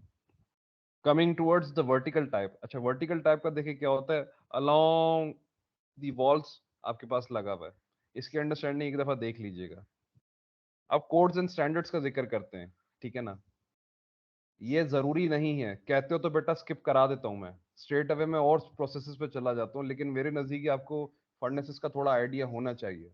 तभी फर्नेसेस की एक बहुत डिटेल्ड सी मैंने एक प्रेजेंटेशन बना के रखी हुई है। अच्छा, कोड्स एंड स्टैंडर्ड्स पे आ जाते हैं। Fired heaters have a live source of energy. That is, they use a flammable material in order to impart heat energy to a process stream. जी बेटा, लाइट सर चली गई है। स्लाइड नहीं आ रही है, एक मिनट यार। ये मैं अच्छा हाँ बेटा, कोड्स एंड स्टैंडर्ड का जिक्र आ रहा है। Fired heaters have a live source of energy, that is they use a flammable material in order to impart heat energy to a process stream. Codes and standards directly applicable to fired heaters are listed below. कौन से codes हैं जो कि directly standards को हम follow करते हैं, ठीक है ना। ज़ाहिर सी बात है, फर्नेस लगा दी बेटा, तेल आया, गर्म हुआ, फिर चला गया, ऐसा नहीं होता। फर्नेसेस आर एक मार्वल ऑफ इंजीनियरिंग कहलाती है, ठीक है ना बेटा। तो इसके अंदर बहुत सारे स्टैंडर्ड्स को मद्देनजर रखा जाता है। अच्छा, कुछ स्टैंडर्ड्स आपके पास हैं एपीआई, और कुछ आपके पास एसमी के स्टैंडर्ड्स हैं। एपीआई के स्टैंडर्ड्स कौन कौन से हैं, अगर RP30 का जिक्र किया जाए तो that is the calculation of heat tube thickness in refineries, ठीक है। API standard 630 that concerns with the tube and heater dimensions for fired heaters for refinery service. अच्छा, RP 2002 fire protection in natural gasoline plants, fire protection in natural gasoline plants, API guide for inspection of refinery equipment, ठीक है ना। And SP boiler code and boiler codes of USA. SP के कुछ codes होते हैं, ठीक है ना, इनके बॉयलर के कोड। एसपी इज बेसिकली, पता है बेटा सबको एसपी क्या है, एएस टीम तो पता ही था सबको। एसपी का पता है बेटा किसी का, कोई एक बच्चा बेटा बोलना पसंद करेगा। ASME स्टैंड्स फॉर, कोई नहीं बेटा, किसी को नहीं पता।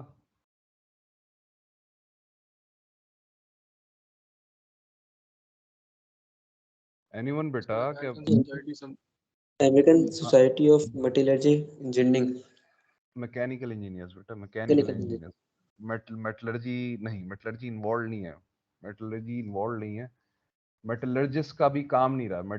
आपके पास देखें बेटा, धात बन गई, उसको शेप मिल चुकी है, तो अब मैकेनिकल इंजीनियर का काम है, ठीक है ना। जब धात बनाने बैठे थे तब मेटलर्जिकल इंजीनियर का काम आ रहा था, ठीक है ना। अच्छा जी, अब क्या कहता है आगे, थर्मल रेटिंग, ठीक है। और डिटेल में पढ़ाऊंगा बेटा ये, ठीक है ना। इसकी कुछ आपको कैलकुलेशन भी बता दूंगा, वो भी कैलकुलेशन भी आपके लिए बहुत फायदेमंद रहेगी।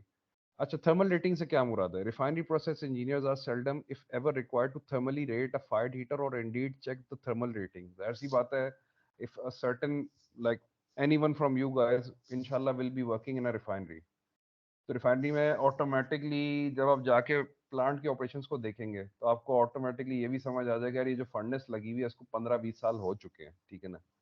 15-20 साल पहले इसकी क्या रेटिंग थी, अब इसकी क्या रेटिंग है, यानी कि उस वक्त जब ये 0 मीटर हमने इंस्टॉल की थी तो इसकी कितनी एफिशिएंसी थी, अब इसकी कितनी एफिशिएंसी है, कितना डिग्रेड हुई है, कितनी डाउनग्रेड हो गई है, या कितना ये अलोंग द सर्विस पीरियड ये डेप्रिशिएट कर गई है अपनी सर्विसेज के अंदर, जो सर्विसेज को प्रोवाइड करनी चाहिए. This is a procedure that falls in the realm of a specialist mechanical engineers with extensive experience in heater design and fabrication. Process engineers, अब आप लोग का क्या काम है? मैकेनिकल इंजीनियर का तो ये काम समझ आ गया, ठीक है ना, डिजाइन एंड फैब्रिकेशन. लेकिन where do the process engineers come? Process engineers are, however, required to specify the equipment so that it can be designed and installed to meet the requirements of the process heat balance. It is you who has to tell the mechanical engineers that this is your heat requirement for the column. देखो मैंने आपको कहा था ना कि the column should remain in a thermal balance. The amount of heat inserted into the column should be equal to the amount of heat taken out from the column. In that way you can basically say कि my column is in a thermal balance. तो thermal balance होगा तो आपके पास बेटा ये condensation evaporation आपके पास feasible होगी. जब thermal balance ही आपके पास maintain नहीं है तो बेटा ये इसके along जितनी आपके पास छोटी छोटी प्रोसेसेस या छोटे छोटे फिनोमेना टेक प्लेस कर रहे हैं इनसाइड द कॉलम, क्या वो फिजिक मतलब क्या वो अचीवेबल होंगे? डेफिनेटली नॉट, वो अचीवेबल नहीं होंगे. ये एक इशू आता है, अक्सर बेशतर ये इशू आता है. अच्छा, उसके आगे क्या कहता है? सब बच्चे साथ चल रहे हैं मेरे बेटा? ज्यादा तेज तो नहीं चल रहा? नहीं सर, सही है. ठीक है. अच्छा जी, a fired heater is essentially a heat exchanger. सही है, अंडरस्टूड सी बात है. In which most of the heat is transferred by radiation instead of by convection and conduction. Do you agree with this point? Understood सी बात है. इतनी तस्वीर साजी आपके सामने, इतनी खूबसूरत तस्वीर साजी मैंने की थी, उससे आपको अंदाजा हो गया होगा. क्योंकि देखें, जहाँ पे बर्नर्स लगे हुए कहाँ हैं? बॉटम पे लगे हुए हैं. कन्वेक्शन सेक्शन आपका टॉप पे है.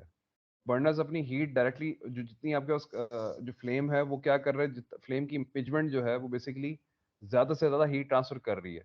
और आपने जो बेटा रिफ्रैक्टरी ब्रिक्स लगाई हुई होती है ना, वो करती क्या है, वो हीट को रेडिएट कर रही होती है. वो हीट रेडिएशन बड़ी अच्छी दे रही होती है, ठीक है ना. कन्वेक्शन सेक्शन में आपके पास जगह नहीं होती कि वहां पे बेटा कोई रिफ्रैक्टरी ब्रिक लगा सके. तो जितनी रिफ्रैक्टरी ब्रिक्स होती हैं आपकी रेडिएशन सेक्शन में लगी हुई होती हैं. And that is the section that provides more than 80% of the heat to the process fluid.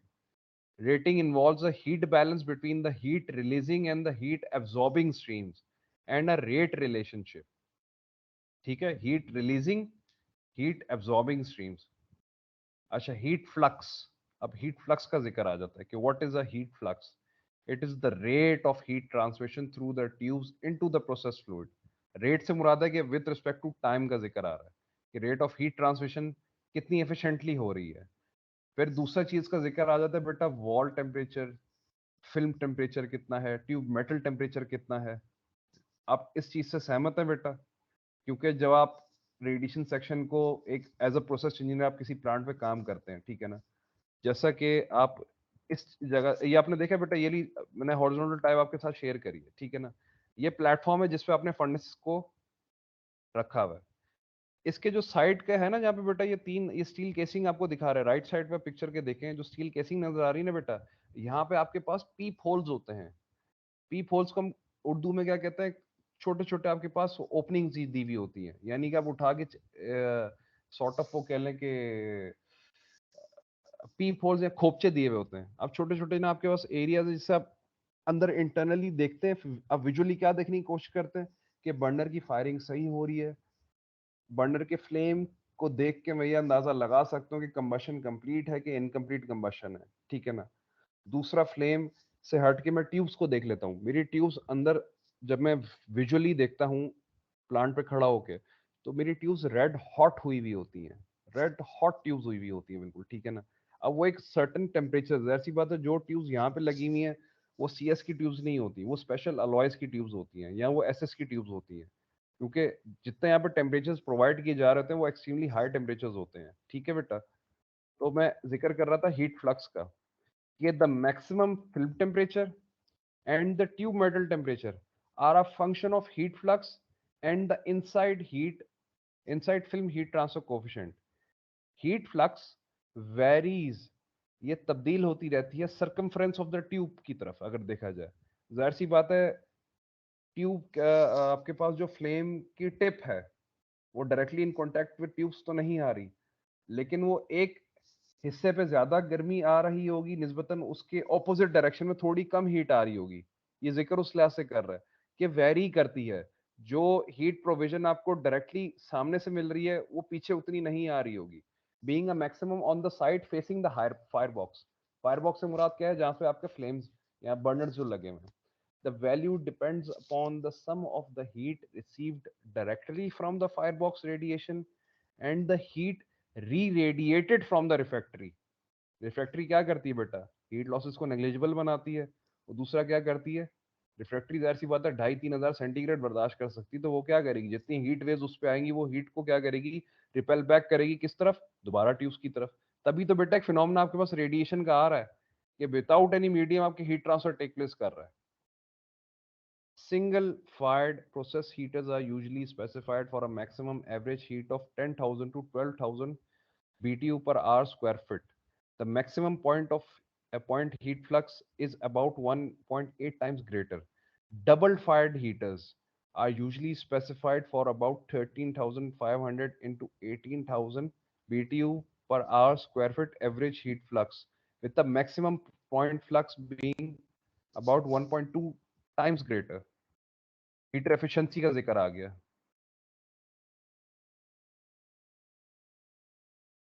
यहां तक सब बच्चे साथ चल रहे हैं मेरे बेटा? यहां तक कोई ऐसी चीज जो कि आपके दिमाग में ना बैठी हो, या ऐसी चीज जो मैंने कोई फारसी में बोली हो जो ना समझ आई हो बेटा? अभी तक सब चीजें थोड़ी बहुत समझ आ रही हैं? Yes sir. ठीक है यस जी। सर। अच्छा, अब हीटर एफिशिएंसी का जिक्र कर लेते हैं। The efficiency of a fired heater is the ratio of heat absorbed by the process fluid to the heat released by combustion of fuel expressed as percentage. Again, the heat absorbed by the process fluid, the ratio of heat absorbed by the process fluid to the heat, देखिए process fluid heat absorb करेगी, release कहाँ से हो रही है, by combustion of fuel। ऐसा ही है ना बेटा, हीट ऐसे मतलब हीट की मेन ओरिजिनेशन कहाँ से आ रही है, ओरिजिनेट कहाँ से कर रही है भाई, फ्यूल कंबस्ट करेगी तो हीट बनेगी, वो हीट बनेगी तो उसने फिर एब्जॉर्ब कराना है किसमें, प्रोसेस के फ्लूइड में एब्जॉर्ब होना है। वो एब्जॉर्ब किस तरह से होगा, वो रेडिएटिव हीट ट्रांसफर से होगा, वो कन्वेक्टिव हीट ट्रांसफर से होगा। ठीक है बेटा। Heat release may be based on the lower heating value of the fuel or the higher heating value of the fuel, यानी LHV और HHV का जिक्र कर रहे होते हैं हम लोग। अच्छा, process heaters are usually based on LHV और बॉयलर्स आपके पास HHV पे होते हैं। ये तो अंडरस्टैंडिंग मेरा ख्याल है बच्चों को आइडिया होगा इस बारे में। लोअर हीटिंग वैल्यू पे हम लोग लेके चल रहे होते हैं प्रोसेस हीटर्स को। अच्छा, heat is wasted from the fired heater in two ways, with the hot stack gas by radiation and convection from the setting. The major loss is by the heat contained in the stack gas. ठीक है ना? The temperature of the stack gas is determined by the temperature of incoming process fluid unless an air preheater is used. यानी air को बजा औकात आपने air preheater भी use करना होता है। ठीक है ना? उसके आगे हीट फ्लक्स का जिक्र हो गया, हीटर एफिशिएंसी का जिक्र हो गया। फर्दर क्या कहता है, the lowest stack temperature that can be used is determined by the due point of the stack gases. The loss to flue gas, the loss to flue gas is expressed as a percentage of total heat of combustion available from the fuel. Typical, अब देखिए यहाँ पे access air का जिक्र तो बेटा आपको पता ही होगा, ये तो बाय डिफॉल्ट आपको अंडरस्टैंडिंग होगी क्योंकि हमने सर कंबशन का करानी है तो एक्सेस एयर तो इस्तेमाल करनी ही करनी है। Typically, excess air for efficiency guarantees is 20% when firing fuel gas and 30% when firing oil.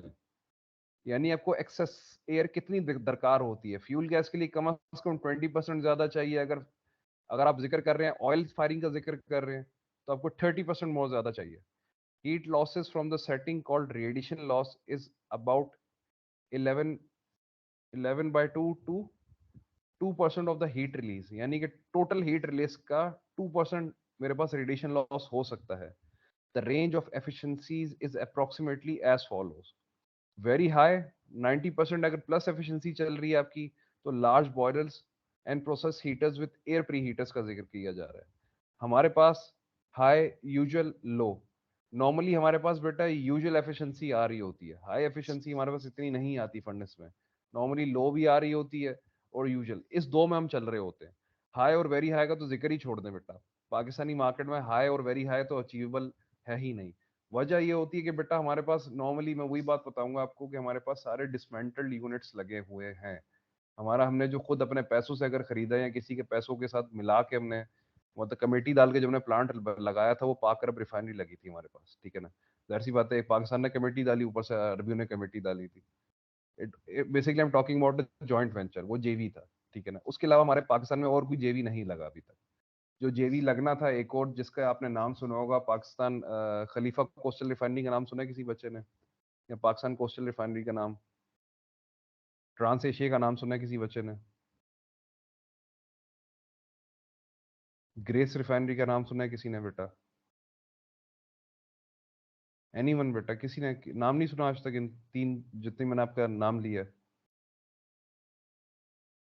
Trans Asia का नहीं पता बेटा किसी को? ट्रांस एशिया बेटा पिछले 11 से 12 साल हो गए उसे मार्केट में, पोर्ट कासिम पे है वो। हैरान कुन बात है, बच्चों को नहीं आइडिया। ट्रांस एशिया अभी तक हमारे पास फिजिबल नहीं हो सकी कि ट्रांस एशिया लग जाए।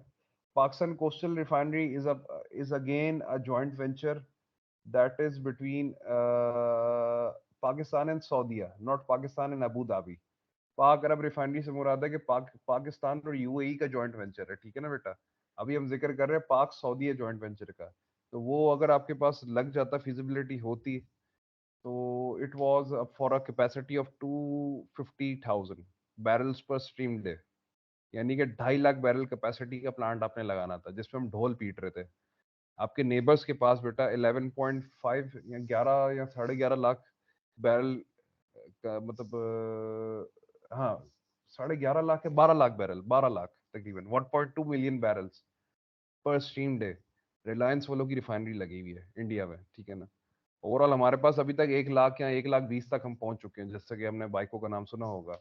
लेकिन ये पाकिस्तान खलीफा कोस्टल रिफाइनरी जो लगनी थी, ये अभी तक हमारी फिजिबल हो ही नहीं पाई। हालांकि इसका ग्राउंड वर्क कंप्लीट है, इसकी सारे लोकेशन स्काउट कर चुके हैं, प्रोविजन भी हो चुकी थी, लेकिन ये फिजिबिलिटी क्यों नहीं बन सकी? That is all politics. वही आपके जैसा कि जाहिर सी बात है, पाकिस्तान में कुछ चीजें इतनी जल्दी इजिली मतलब मेच्योरिटी की तरफ नहीं जाती। अच्छा, अब आ जाते हैं रेडिएशन सेक्शन डिजाइन के अंदर कुछ गवर्निंग इक्वेशंस का जिक्र करते हैं, ठीक है ना। स्टीफान बोल्ट्जमैन इक्वेशन का पता है बेटा, बच्चों को पढ़ा ही होगा बच्चों ने। The radiation section is designed based upon Stefan Boltzmann equation, that is Yes, sir. QF is equal to 4.88 10 की power -8 into TA fourth power of TA minus fourth power of TB. QF being the rate of heat release or the rate of heat absorption. It can be in kilocal per meter square per hour. It can be in BTU depending on your unit orientation. TA being the temperature of the combustion space and TB being the temperature of the receiving body. It is right now mentioned in Kelvin. आप इसको चाहें तो Rankine में ले जाएं, आप इसको ले चाहें तो सेंटीग्रेड फ़ारेनहाइट में ले जाएं. It is your prerogative बेटा. This equation enables one to judge the amount of heat transfer as proportional to the difference of fourth power of temperature of the heat generating body and the receiving body. Heat generating body and the receiving body. This differs very much from convection and conduction, where heat transfer is proportional to the gradient only, यानी temperature difference of the operating levels. Convection conduction में होता क्या बेटा, temperature difference का जिक्र आता है ना, इधर तो टेम्परेचर डिफरेंस का जिक्र ही नहीं आ रहा। यहाँ पे एक आपके पास दो बॉडीज का जिक्र है, एक हीट प्रोपगेट कर रही है और एक हीट रिसीव कर रही है। हीट प्रोपगेट कहाँ से हो रही है बेटा? बर्नर से हो रही है। हीट रिसीव कौन कर रहा है? प्रोसेस फ्लूइड कर रहा है? नहीं, ट्यूब्स कर रही हैं। ट्यूब्स आगे फर्दर कन्वेक्टिव हीट ट्रांसफर करके उसको प्रोवाइड कर रही है फ्लूइड को। कॉन्सेप्ट सही चल रहा है बेटा, या लफाजी बहुत तेज कर रहा हूं मैं? समझ आ रहा है बच्चों को?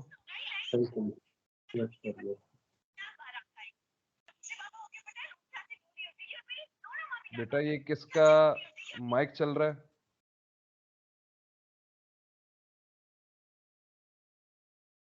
बेटा खौफ खुदा करें, खौफ खुदा करें बेटा। आप लोग जो जलालते कर रहे हैं ना बेटा, बैक एंड पे मुझे उससे कोई परवाह नहीं है, लेकिन मैं अगर उसको सुनूंगा तो बेटा मेरे लिए, आप लोग के लिए बड़ा मसला है। मैंने अभी खुदा की कसम देखा नहीं है कि किस बच्चे की आ रही थी, वरना मैं आपको अच्छे तरीके से देखता फिर। बेटा 2 घंटे के लिए इंसान का बच्चा बनना है, क्यों नहीं बन पाते आप लोग, पता नहीं। छोड़ें, आगे बढ़ते हैं। अच्छा जी, however here the properties of the material receiving the radiation are also important. The properties are not likely conductivity or heat transfer coefficient as intended in other heat transfers, but the visible color of the material only. As black body absorbs all the radiation that falls on it, its emissivity is expressed as unity and the other body is colored graded accordingly. The angle of vision, or in other words, the surface which can directly see the flame is also very much important. देखो बात वही आ गई कि मैंने visually खोल के, मैंने खोपचे को खोल के देखा, हाँ यार ट्यूब्स रेड हॉट हो रही है, ठीक है, रेडिएशन सेक्शन सही चल रहा है, ट्यूब्स के अंदर मुझे कहीं से बल्ज नजर नहीं आ रहा। बल्ज से क्या मुराद होगा कि अगर मेरा बेटा ये जो मेटल ट्यूब्स की अगर मेरी हल्की सी बेंडिंग की तरफ चली जाए, यानी टेम्परेचर का प्रोविजन आपने, टेम्परेचर कंट्रोल ही नहीं कर पा रहे आप। अब फायरिंग इतनी शिद्दत से आपने करा दी कि आपने ट्यूब्स को आपने क्या कर दिया, बल्ज करा दिया। बाइकों में बेटा ट्यूब्स, आपको पता होगा फर्नेस का एक वाकया हुआ था बाइकों में, किसी को आइडिया है बेटा? किसी ने सुना है आज तक? यस सर, वो गिर गया था ना पूरा। क्या हुआ था बेटा, फर्नेस के साथ क्या हुआ था? सर किसी को पता? सर वो पता नहीं, बहुत ज्यादा सर वो हो गया था टेम्परेचर। धमाका हुआ था? धमाका नहीं हुआ था सर, वो गिर गया था पूरा उनका पन्ना। नया नहीं ऑपरेट कर रहे थे ना जब, वो नहीं वाला। बेटा, ये किसने कह दिया आपको कि फर्नेस गिर गई थी बेटा? ये किस किस अक्लमंद ने आपको कही थी ये बात कि फर्नेस गिर गई थी? ये फर्नेस गिरी नहीं थी बेटा, खुदा को मानो। फर्नेस गिर जाएगी तुम तो बेटा 300 बंदा ही मार दोगे बेटा। फर्नेस कोई छोटी सी बेटा, कोई ये चूल्हा नहीं लगा हुआ घर पे जो चूल्हा लगा हुआ होता है। खुदा को माने 1,20,000 बैल का प्लांट था। व्हाट हैपेंड वाज कि आपके पास अनएक्सपीरियंस गाय फॉर अनएक्सपीरियंस रोल्स का जिक्र आ रहा है। यानी जब फर्नेस के मतलब बाइकों का ये मिसाल थी बेटा, मैं आपको इससे अंदाजा लगा लें कि जॉब्स बड़ी इजीली वर्ड ऑफ माउथ पे जॉब्स हो जाती थी वहाँ पे, ऐसा ही होता था, ठीक है ना। कटिंग इट शॉर्ट, जो डीसीएस पे बंदा बैठा हुआ था बेटा, उसको मैल फंक्शंस डीसीएस पे कंट्रोलिंग समझ नहीं आई। मतलब टेम्परेचर बज़ औक़ात इतना टेम्परेचर उसको टीआई जो शो कर रही थी, या उसको जो टीटी कैलिब्रेट नहीं हुई थी, एक अरसा दराज गुजर चुका था, ठीक है ना, उसकी पर्जिंग हमने की भी नहीं थी। और टीआई तो ऑटोमेटिकली फर्नेस के अंदर इतनी ज्यादा टीआईज लगी भी नहीं थी, टीटी से हम फैसला करते थे। टेम्परेचर एक्सीडिंगली इतना चला गया, इतना चला गया, इतना चला गया, जो बोर्डमैन था वो उसको आइडेंटिफाई नहीं कर पाया। एट द एंड हुआ क्या बेटा, फर्नेस के अंदर जो ट्यूब्स थी ना बेटा, रेडिएशन सेक्शन में, वो मेल्ट हो गई। वो मेल्ट जब हो गई, जब पाइप मेल्ट हो जाता तो बेटा क्या होगा, उसके अंदर जो चीज होगी वो डिकम्पोज हुआ। वो डिकम्पोज एक दफा नहीं हो, पता नहीं कितनी दफा डिकम्पोज हो गया। टेम्परेचर्स वर एक्सीडिंगली मोर देन 800 सेंटीग्रेड। हुआ क्या बेटा, एक जगह से ट्यूब बल्ज हुई है, जब बल्ज हो गई और आपने पीछे से फ्लो रेट रोका नहीं, आपने पीछे से फ्लो रेट रोका ही नहीं, मतलब यानी से कंटिन्यूस पीछे से फ्लो रेट आता जा रहा है, आता जा रहा है, आता जा रहा है, और आगे से स्टॉपेज है। एक टाइम है बेटा, प्रेशर बिल्डअप हुआ, फिर एक धमाका हुआ है, फिर बस उसके बाद अप्रोक्सीमेटली 350 पीपल वर फायर्ड। 350 बंदा निकाल दिया था, ठीक है ना। वो आगे मैं आपको दिखा दूंगा क्या चीज है। अच्छा बेटा, कुछ कंसिडरेशंस का जिक्र कर देते हैं। डिजाइन का जिक्र करूं या इसको स्किप कर दूं बेटा, अभी बता दो।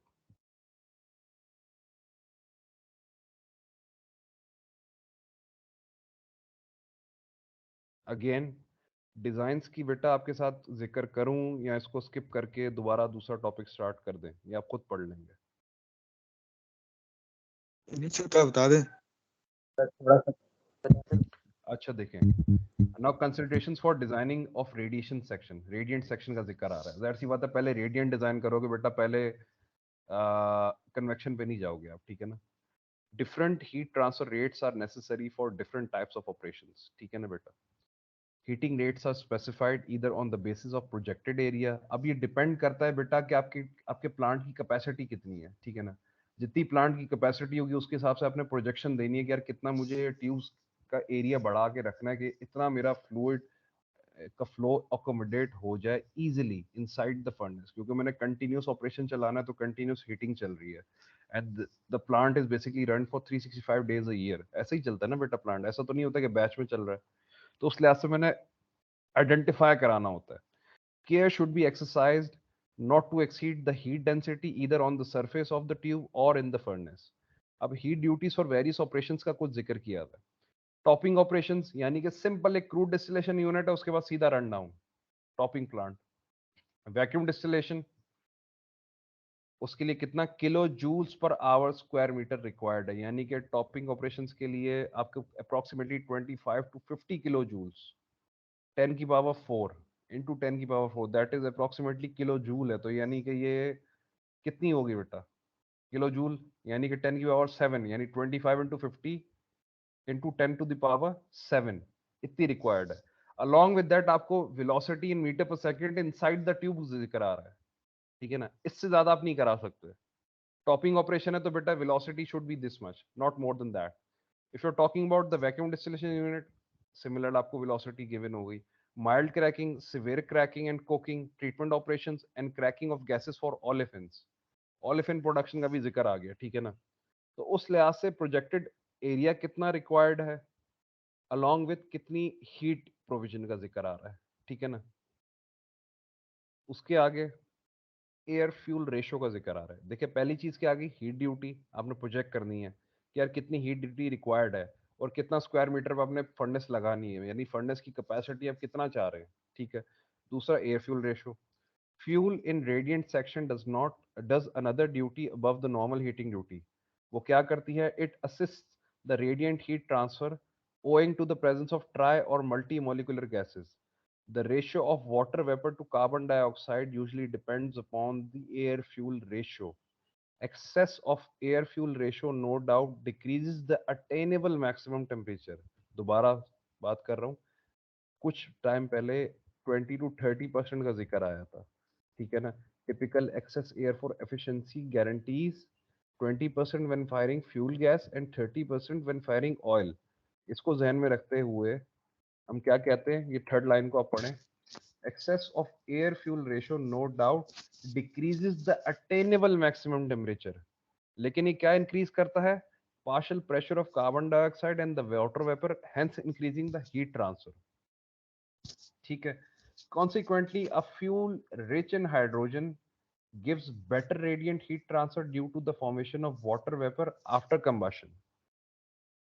third point is your tube spacing। सबको पता है हीट एक्सचेंजर्स के लिहाज से, अगर आपने जो पढ़ा था कि the center to center distance between two tubes is basically called tube spacing, ठीक है ना। Generally tubes, जी सर बताइए। ये वाटर वेपर्स बनने से क्या फायदा होगा जो पिछली स्लाइड में था? वाटर वेपर बनने से क्या फायदा होगा, देखो फर्नेस है, फर्नेस के अंदर आपके पास फ्यूल बर्न हो रहा है, फ्यूल के साथ साथ आपके पास जो एयर आप यूज कर रहे हैं बेटा, क्या आपको ये कंफर्म है कि आप जो एयर एक्सेस यूज कर रहे हैं वो मॉइस्ट एयर नहीं है, वो कंप्लीटली ड्राई एयर है। तभी तो बेटा क्या जिक्र आ रहा था, एयर प्री हीटर का जिक्र आपने सुना था ना बेटा, एयर प्री जी हीटर्स लगाए जाते हैं। यानी कि मैं अगर गैसेस को, मैं एयर की प्रोविजन अगर मैं टोटली ड्राई एयर यूज करना चाह रहा हूँ तो मेरी सवाबदीद है। लेकिन let suppose I am using that air that contains some moist, उसका मॉइस्चर होता है, ठीक है ना। वो मॉइस्चर ऑटोमेटिकली क्या करेगा बेटा, ये मॉलिक्यूलर केमिस्ट्री का जिक्र आ रहा है कि वाटर वेपर फाइंड आउट होगा, ठीक है ना, क्योंकि इतना डिटेल में मैंने भी नहीं पढ़ा बेटा, frankly speaking. Water vapour form out होगा, वाटर वेपर बनने से क्या आपके पास फायदा होता है, कंबशन के अंदर आपके पास एक फेस चेंज हो जाएगा, फेस चेंज होते ही होते आपके पास जो हीट कंटेंट इन वेपर होता है वो as compare to heat content in fluid नहीं होता। ये तो चीजें बच्चों को पता है ना बेटा, जो हीट एक वेपर अपने अंदर हीट कंटेंट रखता है एज कंपेयर टू लिक्विड, वो हीट कंटेंट इतनी ज्यादा नहीं होती। वेपर के अंदर हमारे पास ज्यादा तरीके से कह लें कि हीट इवॉल्विंग वेपर में ज्यादा होती है, हीट इवॉल्व, मतलब मैं कैसे समझाऊं आपको, मतलब मैं ये सर कहना चाह रहा हूँ कि समझ गया सर, स्पेसिफिक हीट वेपर्स की ज्यादा होती है। एग्जैक्टली, सॉरी टू से मुझे क्लिक नहीं हो रहा था, स्पेसिफिक हीट बहुत जबरदस्त बेटा। बहुत अच्छे से आइडेंटिफाई करा आपने। स्पेसिफिक हीट का जिक्र करो, कंपैरेटिवली जो वेपर्स की होगी और उसके अलावा जो लिक्विड की होगी बहुत फर्क होता है, उस तनासुर में जिक्र कर रहा है। अच्छा, ट्यूब स्पेसिंग का जिक्र करते हैं जल्दी जल्दी। Generally tubes are placed in 1 or 2 rows in radiant section. More than 2 rows are not opted due to the following reasons: the cost of the structure support of such rows is prohibitive, maintenance cost shoots up. It is seen that the third row absorbs only 8% of the heat transfer while the first and the second row, क्योंकि बेटा ये तीसरी रो क्यों नहीं बनाना चाह रहा, क्योंकि कोशिश हमने ये करनी है कि भाई कि फर्नेस ओ सॉरी बर्नर से जो फ्लेम निकल रहा है उस फ्लेम और दो रोज के दरमियान टेम्परेचर इतना हो कि यार रेडिएशन सही से हो जाए। उसके अलावा मैं दो रोज के अलावा तीसरी चौथी रो बना देता हूँ, नहीं सर मैं ज्यादा से ज्यादा टेम्परेचर अचीव कराना चाह रहा हूँ, वो बेटा टेम्परेचर डिस्ट्रीब्यूशन हो ही नहीं पाएगी। दो रोज से ज्यादा हम कभी ऑप्ट नहीं करते। अगर आप कभी जाएंगे आज, कभी इंशाल्लाह विजुअली देखेंगे रिफाइनरीज में जाके, आपको ये खुद चीज अपने विजुअली आप देख पाएंगे कि दो रोज से ज्यादा नहीं रखी जाती, चाहे कैपेसिटी जितनी ही बड़ी हो बेटा, जितनी भी बड़ी कैपेसिटी हो प्लांट की, क्योंकि मेरे पास बेटा जो रेडिएटिव हीट ट्रांसफर है उसको मैं कंट्रोल नहीं कर सकता। वो तो रेडिएट करेगा किस वजह पे, जो मीडियम मौजूद होगा वहां पे। Do you get the point? Flame is not getting in contact directly with the tubes.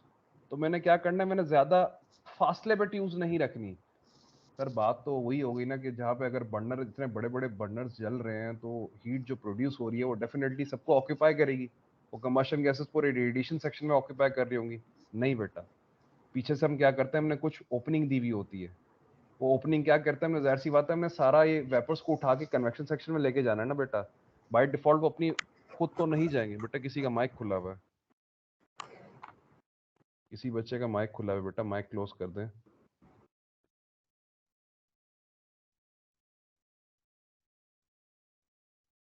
अच्छा जी, ठीक है। शेयर हो रही ना बेटा आपके साथ? स्क्रीन शेयर है सबके साथ?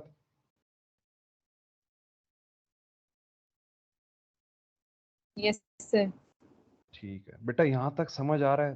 1%, 2%, 3%, 5%? आप खुद पता है कितना फीसद समझ आ रहा है? यस सर, समझ आया है। थोड़ा बहुत आ रहा है ना बेटा? ठीक है। Yes sir. अच्छा जी, आगे बढ़ते हैं। Thus, the amount of heat transfer is not economically balanced with the overhead charges. To clarify further, number of rows bring about the blanket effect, and all the tubes cannot see the flame. वही बात मैं कर रहा था। Hence, a single row is even regarded as sufficient. The spacing between two tubes is measured by the center to center distance. पढ़ाई भी आपने। Experimental studies showed that when the tubes are spaced at larger distances, the heat transfer was more. In general, in the furnace, the tubes are spaced at a distance of 2 to 3.5 times the OD of the tubes. जो OD है बेटा उसका 2 से 3.5% ज्यादा हम spacing रख देते हैं। अच्छा, पहला हो गया heat duty. Consideration for designing of radiant section का जिक्र कर रहे थे। हीट ड्यूटी का जिक्र कर लिया, एयर फ्यूल रेशियो का जिक्र कर लिया, ट्यूब स्पेसिंग का जिक्र कर लिया। और नंबर 4 और 5 क्या होता है? ओवरबर्डन ट्यूब्स और क्रॉस ओवर टेम्परेचर्स। इस पर जल्दी से देख लेते हैं। Some of the tubes receive heat from the radiation as well as from convection as the gases pass over this bank of tubes.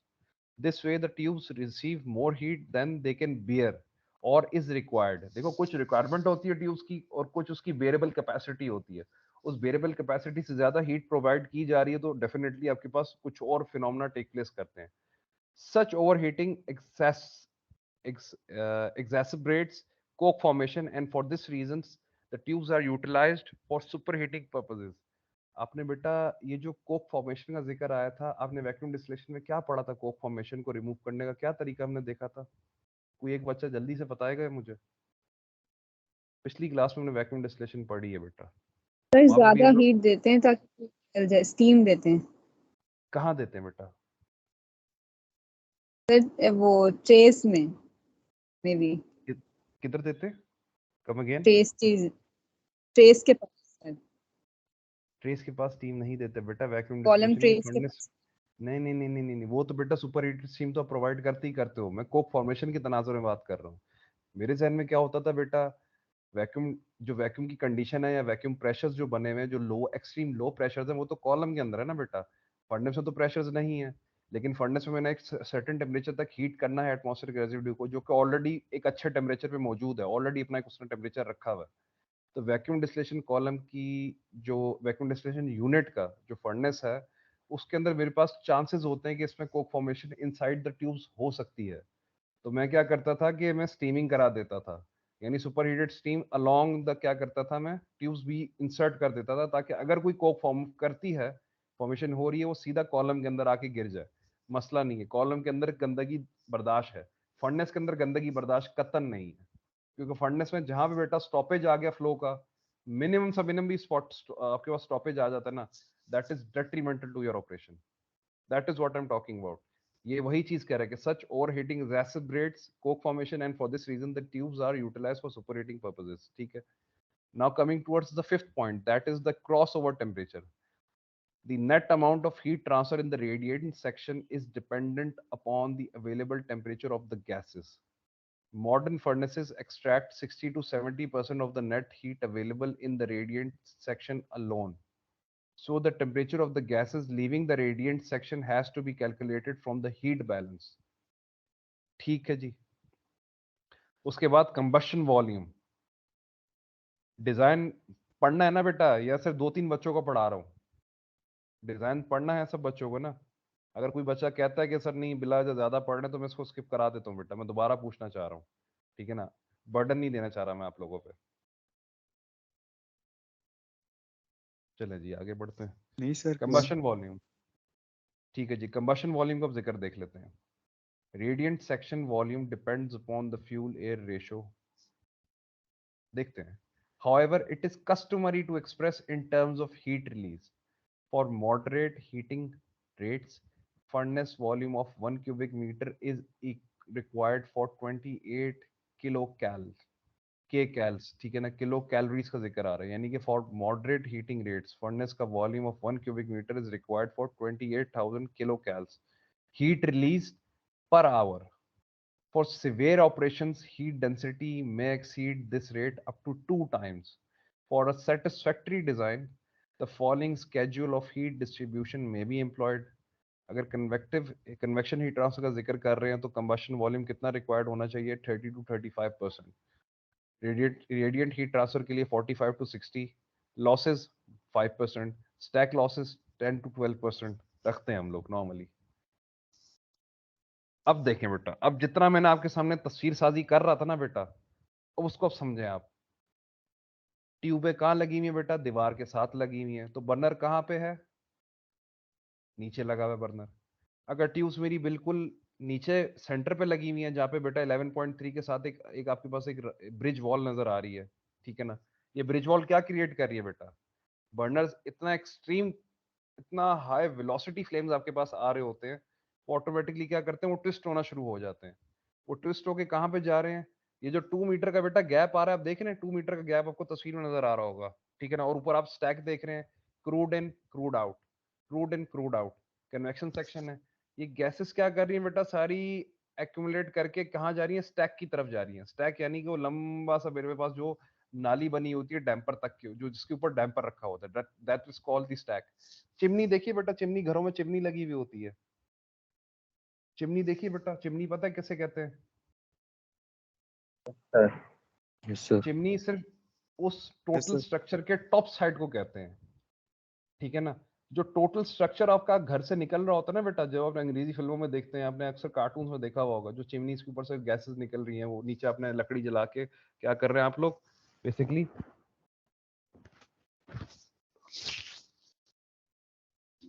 एक मिनट बेटा,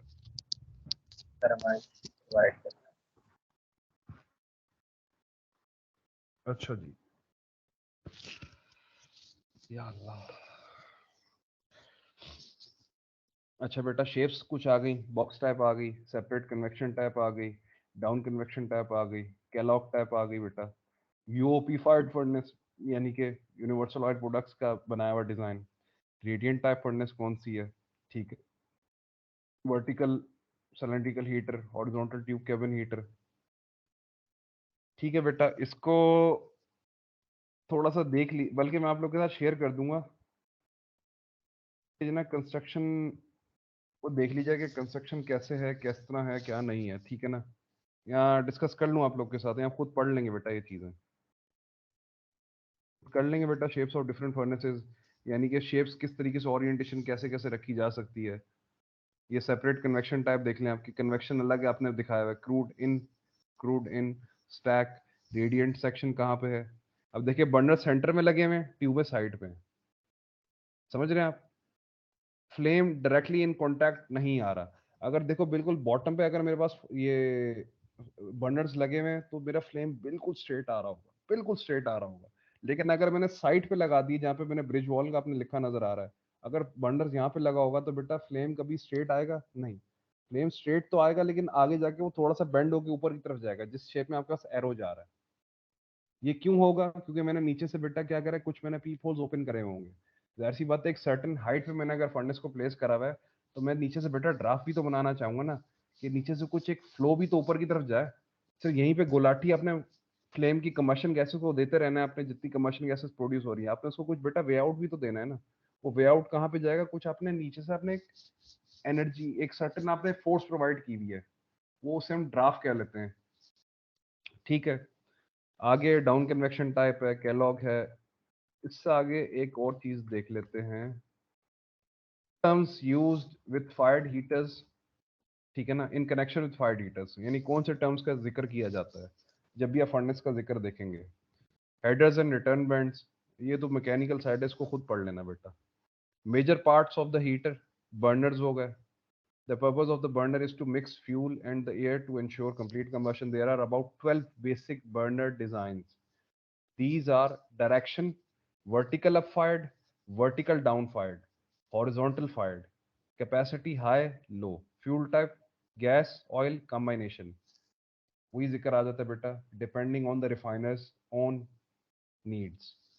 फ्लेम शेप नॉर्मल है, स्लांट है, थिन है, फैन शेप्ड है, flat है या adaptable pattern है। Hydrogen content कितना है? हाई है। एक्सेस एयर नॉर्मल है कि लो है। एटमाइजेशन बेटा, ये कॉन्सेप्ट पता है बेटा किसी को? एटमाइजर्स का, No, sir. एटमाइजर्स का पता है बेटा? Yes sir, yes. गुड।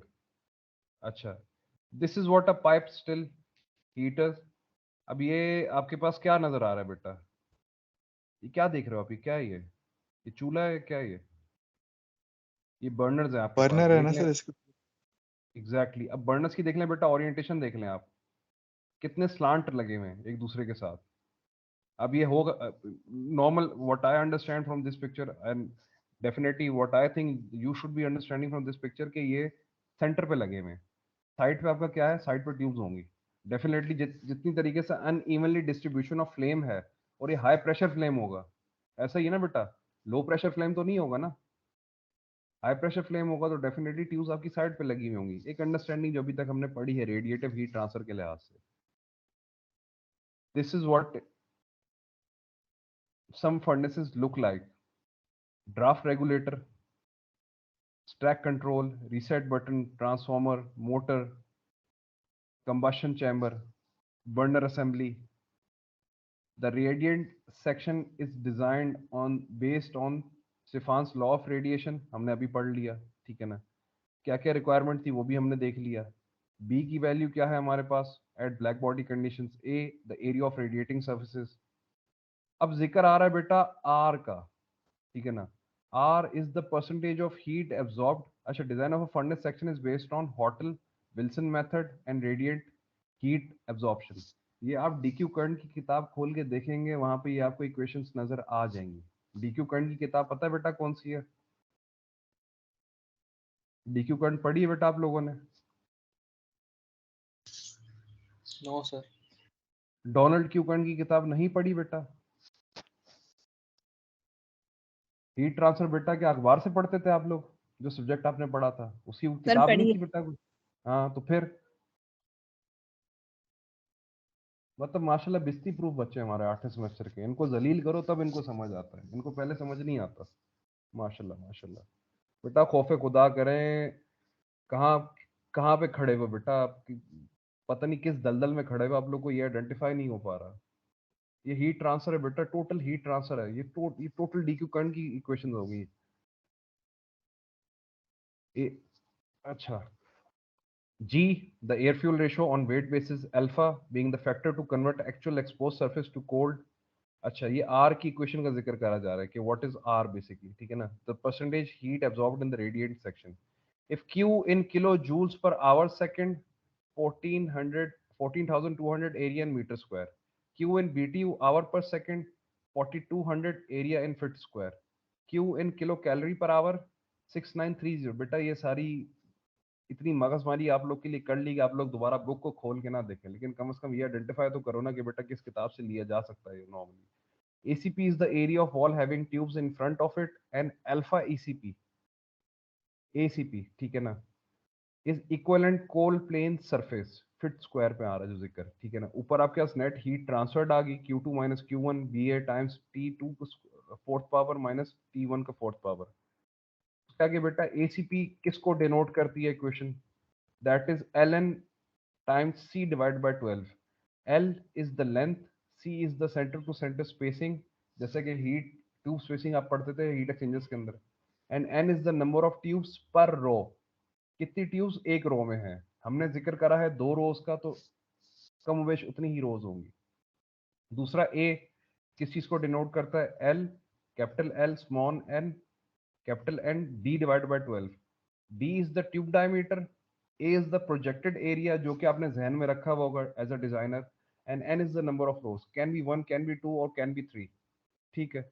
ये गवर्निंग इक्वेशंस है जो कि डिजाइन के अंदर यूज की जा सकती हैं। Q is the rate of heat absorption per square foot of projected tube area.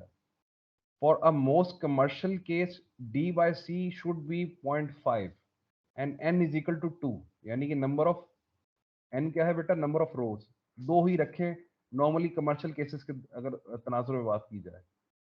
उसके आगे एक न्यूमेरिकल है बेटा, इस न्यूमेरिकल को हम बाद में डिस्कस करेंगे। यहाँ तक आज के लिए वाइंड अप कर देते हैं, ठीक है ना। ये प्रेजेंटेशन आपके साथ शेयर कर देता हूँ मैं, ठीक है बेटा। आज आज तक के लिए बेटा गालबन बच्चों को चीज़ें समझ आई हैं, थोड़ी बहुत आज जहन में कुछ बैठा है आप लोगों के या नहीं? जी सर, जी सर बैठे। यस सर बैठा है।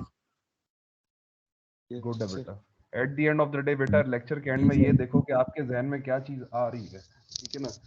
लेक्चर्स आपके लिए बना के इसलिए रखे हुए हैं गालबन के आपके लिए आसानी हो समझने के लिहाज से, ठीक है ना। Although it's a 2 credit hour course, although it is a 2 credit hour course, लेकिन ये बेटा ऐसी नॉलेज है जो कि आपको in every walk of life आपको इस्तेमाल होगी, ठीक है ना। अच्छा मैं बेटा अटेंडेंस साथ साथ लगा रहा हूँ। मेरे पास टोटल बच्चे आ रहे हैं 62, ठीक है बेटा, 62 स्टूडेंट्स हैं। अभी बेटा मैं सिर्फ आपको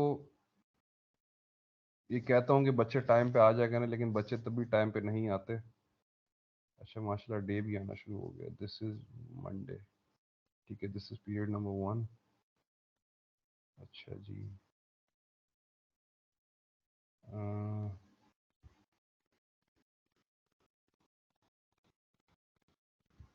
ठीक है जी 62।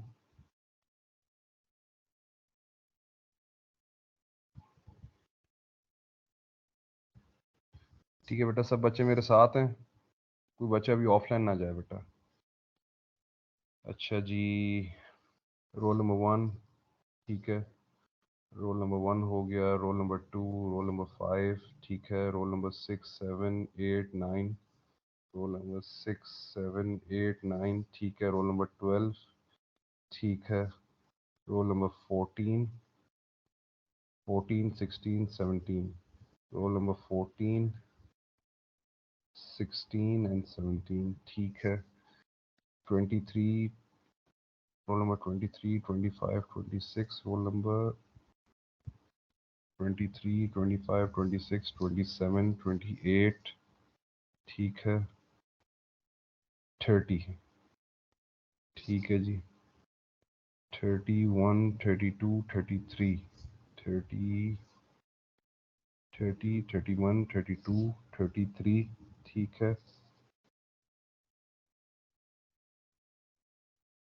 33 34, ठीक है, 37 38 39 40, ठीक है 41 42 43 44 45 46 47 ठीक है 50 51 52 53 54 55 ठीक है 56 58 59 ठीक है 59 61 62 63 61 62 63 ठीक है 65 67 65 60 65 66 67 69 ठीक है 69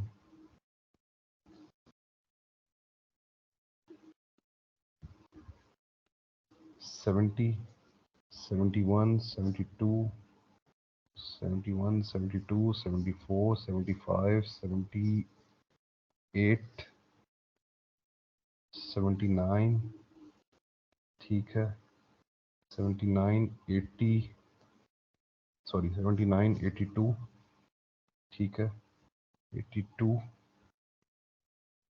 एक मिनट रुकिएगा बेटा एक मिनट रुकिएगा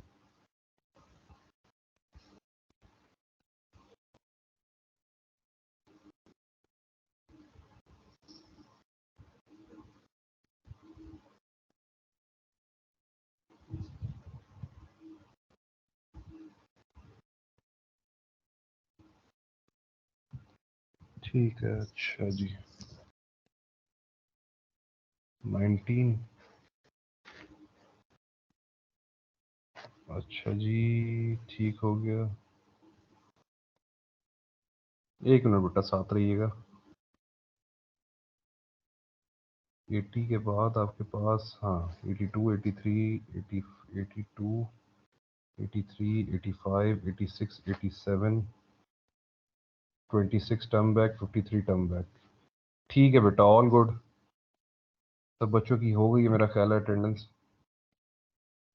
सबकी हो गई ठीक है सर जी मैं जी अभी क्लास में इंटर हुआ हूँ तो 19